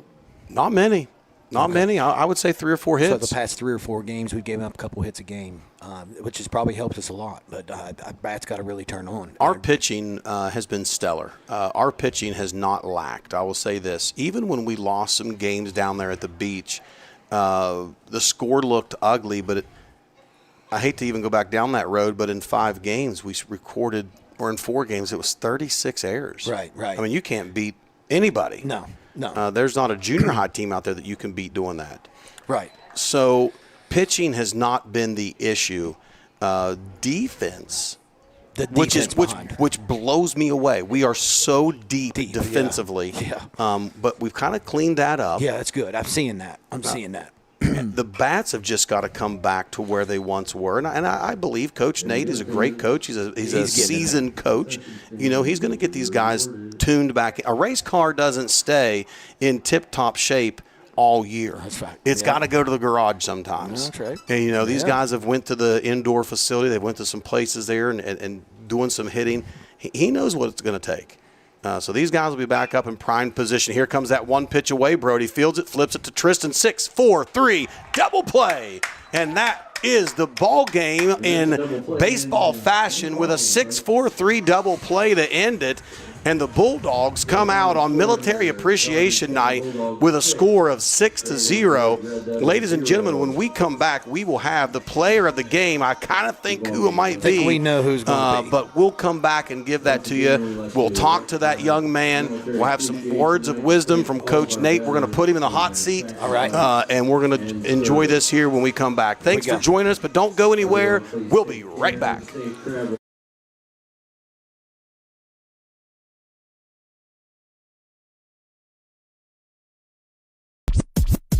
Check this out.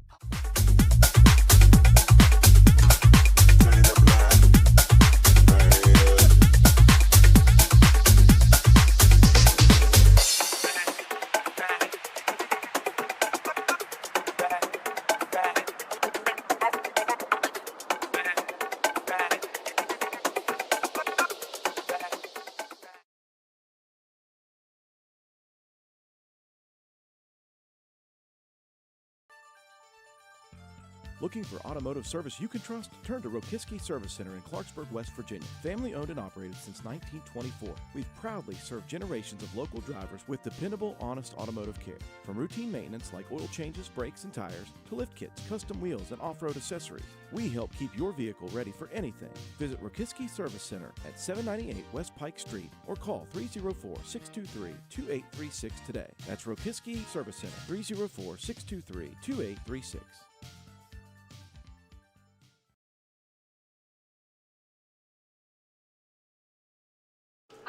Welcome back, ladies and gentlemen, as we are here in the press box, and let's talk about our player of the game. Justin, who do you think? I don't think it's a magic 8-ball here. No, definitely not. Kind of easy to decide here. Who are we giving this to? I could not be happier for Josh DeHaven. I think Josh DeHaven coming out swinging a bat like he did, hitting the triple, on base every time he was at bat. On top of that, the game he threw today in the zone, working the plate, getting up in the count. You just can't ask for more. You can't ask for more out of a guy that's coming in here doing his job. He had a job to do, and he knew he had a job to do, and he got it done. That's right. And you look at we have seen the official scoring. We're looking at a 2-hit game over a 7-inning stretch. Yeah. So excellent job by DeHaven. How many pitches did he finish with through that 7 innings? He gave up 2 hits. He gave up 1 walk, I believe. He gave up he plunked a guy in the leg. 71 pitches. 71 pitches through 7 innings. That's amazing. It's as efficient as you can get. Yeah. So super proud of that young man. Josh DeHaven going to be our player of the game. We're going to have him come up here shortly. But now the focus turns to tomorrow. Tomorrow we have Buffalo coming in to the ballpark. Yeah.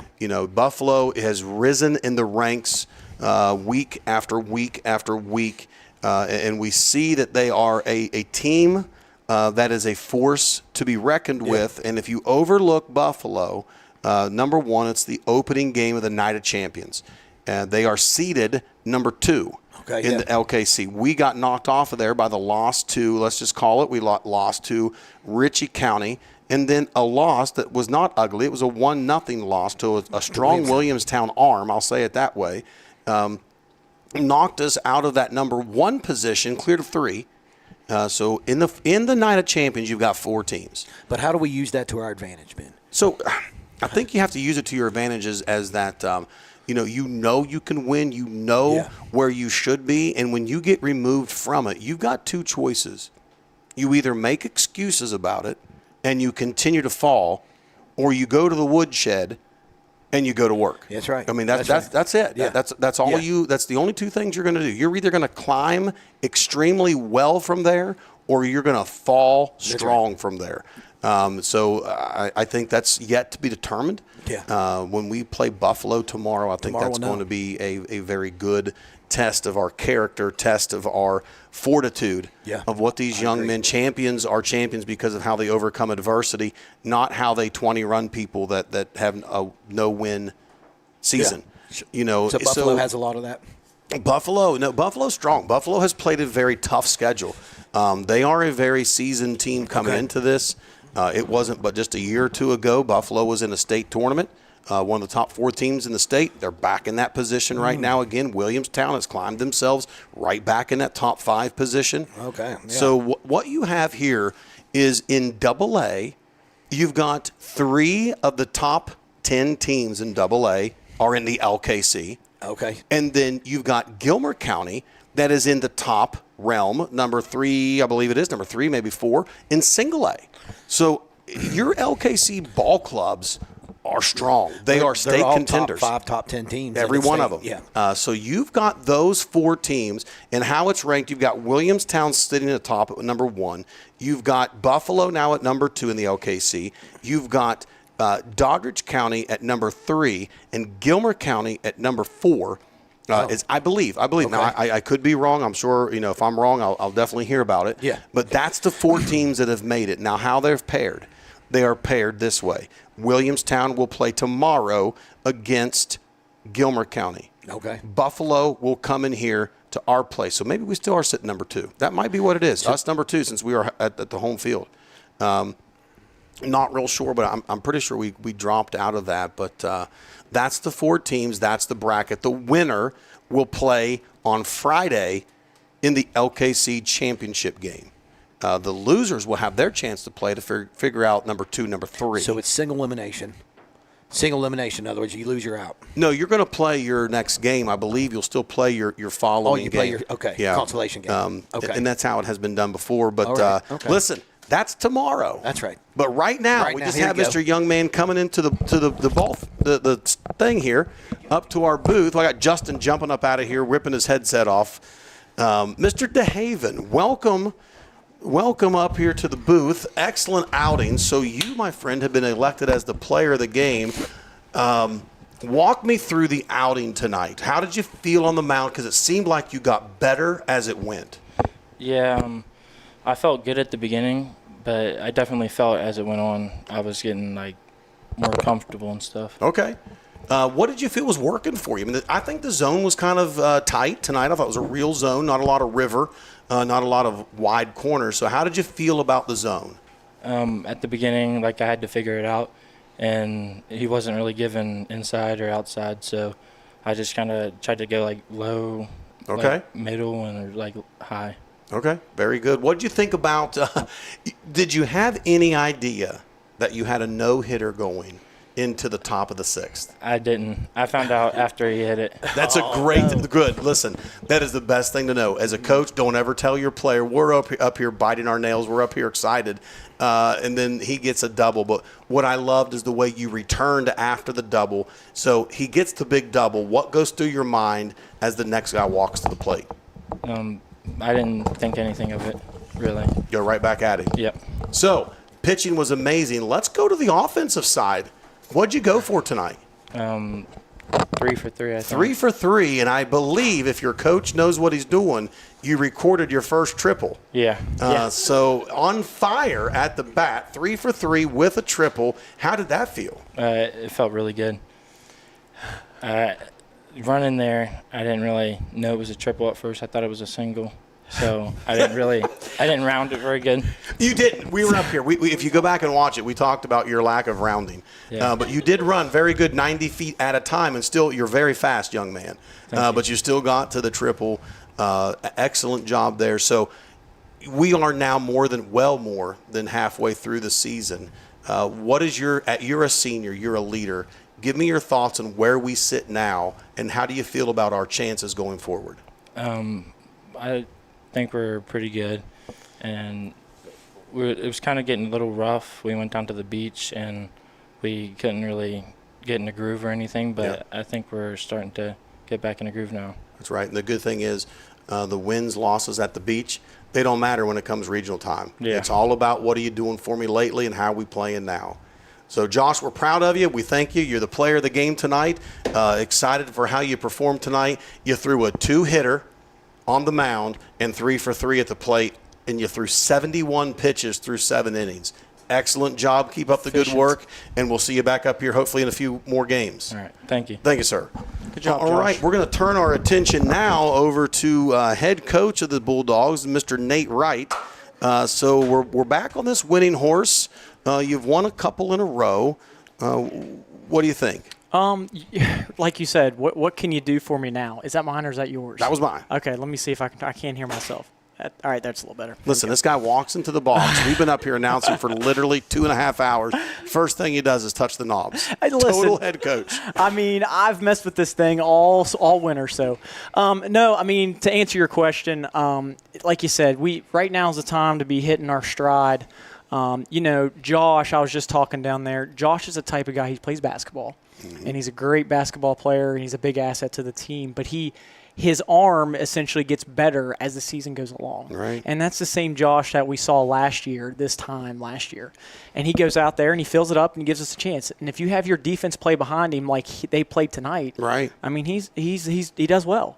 Did you ask him if he knew he had a no-hitter going into the – I asked him, and he said he had no clue until after the hit. I said, great. That's even better because we were in there looking at each other, and as a pitcher, you just don't talk about it. Yep, don't say it. Your brother up here made the comment. He goes, I think he's got a no-hitter going. And we had the debacle down here with the bunt, and thank goodness Maxwell comes up and delivers a rocket over to first base to get the out. But it was very, very efficient. 71 pitches through 7 innings, no runs scored.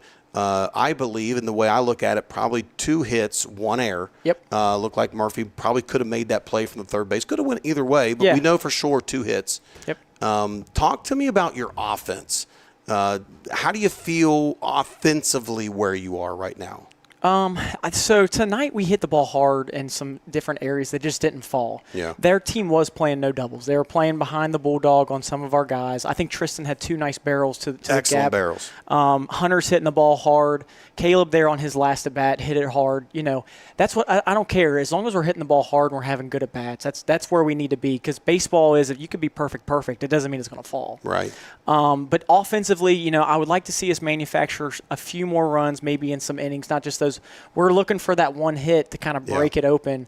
Because with this team, I've noticed once they see one guy hit one and another, and it just kind of gets contagious with these guys. It's a morale thing in the dugout. Right. But if they play baseball like that right there with our defense and, certain guys on the mound, I don't see why we can't be in any game. I agree, and I would tell you that contest, we look at this win tonight, great job, but now as a coach, your focus goes on tomorrow because tomorrow you have the Bisons, I believe it is, from Buffalo. Yeah. They roll into town, and they've climbed. Yeah. They're ahead of us. Yep. If you look at the standings, we've went from number 1 in the state down to number 9 in the state. Yep. Buffalo comes in on the other opposite end of that. They've went from a no-show. Now they're sitting number 8. Yeah. So this is going to be a very big showdown here at the home of the Bulldogs tomorrow. What's the insight on them? So we talked before the game, and it's about complacency with these guys. These guys, in my opinion, I'd take them against any team on the field. It just depends what guys show up. And I told him, I said, we can be a top 10, top 5 team in the state, but we got to go out there and we got to play hard, and you got to be focused every pitch. Right. And we had that talk before they had their warm-ups, and I'll be honest, their in and out was probably the best in and out I've seen all year. Right. And that starts right there. It starts at BP. It doesn't start first pitch. But matching up against the Buffalo Bisons, they're going to come in strong. They got 2 twin brothers that are seniors. They're pretty good ball players. I've watched a little bit of their game changer. But they're a scrappy team. Obviously they have 15 wins for a reason. Right. They play a tough schedule just like anybody else. I like playing at home. I feel good about that. Having them travel to come here may be a little bit different for them. It's a long drive. It is a long drive, but there's no reason that we can't go out here and compete with a team like that and hopefully see ourselves in the LKC Championship on Friday night. It's always the goal, but the nice thing about the LKC Championship, if you get there, that's another regional opponent. Yep. And right now, that regional opponent is a top-tier team that we beat early. Yep. 3-1. Mm-hmm. Then they beat us 1-0 at their place. Yeah. So the third dance is the seeding dance. I'm ready. Yeah. I'm ready for it. We got to take care of business on Tuesday, obviously. Buffalo's a great opponent. But if we can take care of Tuesday, I'm looking forward to Friday. And Friday we look at that with the LKC, just kind of marching that down of how it works. You've got Williamstown playing a very strong Gilmer County team. Yeah. So they've got to go in there, and if we know anything about Gilmer, they're going to go for the win. So my guess would be they're going to have Holbert on the mound for them, Yep. and Holbert is a young man that's electric. The guy can pitch lights out. He can go the distance. Mm-hmm. And so if Williamstown decides to skip Gilmer, Yeah. I look at this playing out. I look at Gilmer's lineup from top to bottom. If Burgess is on the mound, he can beat anybody in the state. I agree. If I had to make a wager and Burgess is on the mound, I'm going to bet on Burgess in almost every situation. The kid's good. Yes, he is. But if they don't have Burgess and Gilmer has Holbert, I know. I really start to flip my coin more towards Gilmer County in that lineup, in that matchup. Yep. And if that's the case, you could see a Gilmer County on a Friday. That's true. So we don't know. We don't. You're right. You got to go win Tuesday. Go win Tuesday, and then whoever we see after we win on Tuesday is who we see. Yep. And we're ready to go, though, regardless, who we got on the mound. Tomorrow I have Caleb plan to go tomorrow. Okay. Tristan could go, but, giving him a few more days rest coming off of Thursday's start, he's still available if I need be. But really, Caleb's our guy. We're gonna go with him Tuesday. He's our senior leader. He'll go out there, fill it up, and he'll compete. And that's all we can ask for. I love it. Coach, thanks so much. Guys, we are going to be signing off here from the home of the Bulldogs, where it's been a great night of baseball. We've seen an excellent outing on the mound from the Bulldogs, but that has not been something that's uncommon. We've watched these pitchers dominate all year, and we will be back tomorrow to see if we can't continue this winning infection that's going on right now, because we want to keep that trend going. So we're glad you tuned in with us. And again, this was Military Appreciation Night. If you served our great country, again, for the thousandth time, and it's not even nearly enough, we thank you for your service. We thank you for what you've done to allow us to stay home and play a game while you fight for our freedom. So our hats off to our military, active and non-active. And as always, it's a great night to be a Bulldog, and we will see you back here tomorrow night against the Bisons of Buffalo.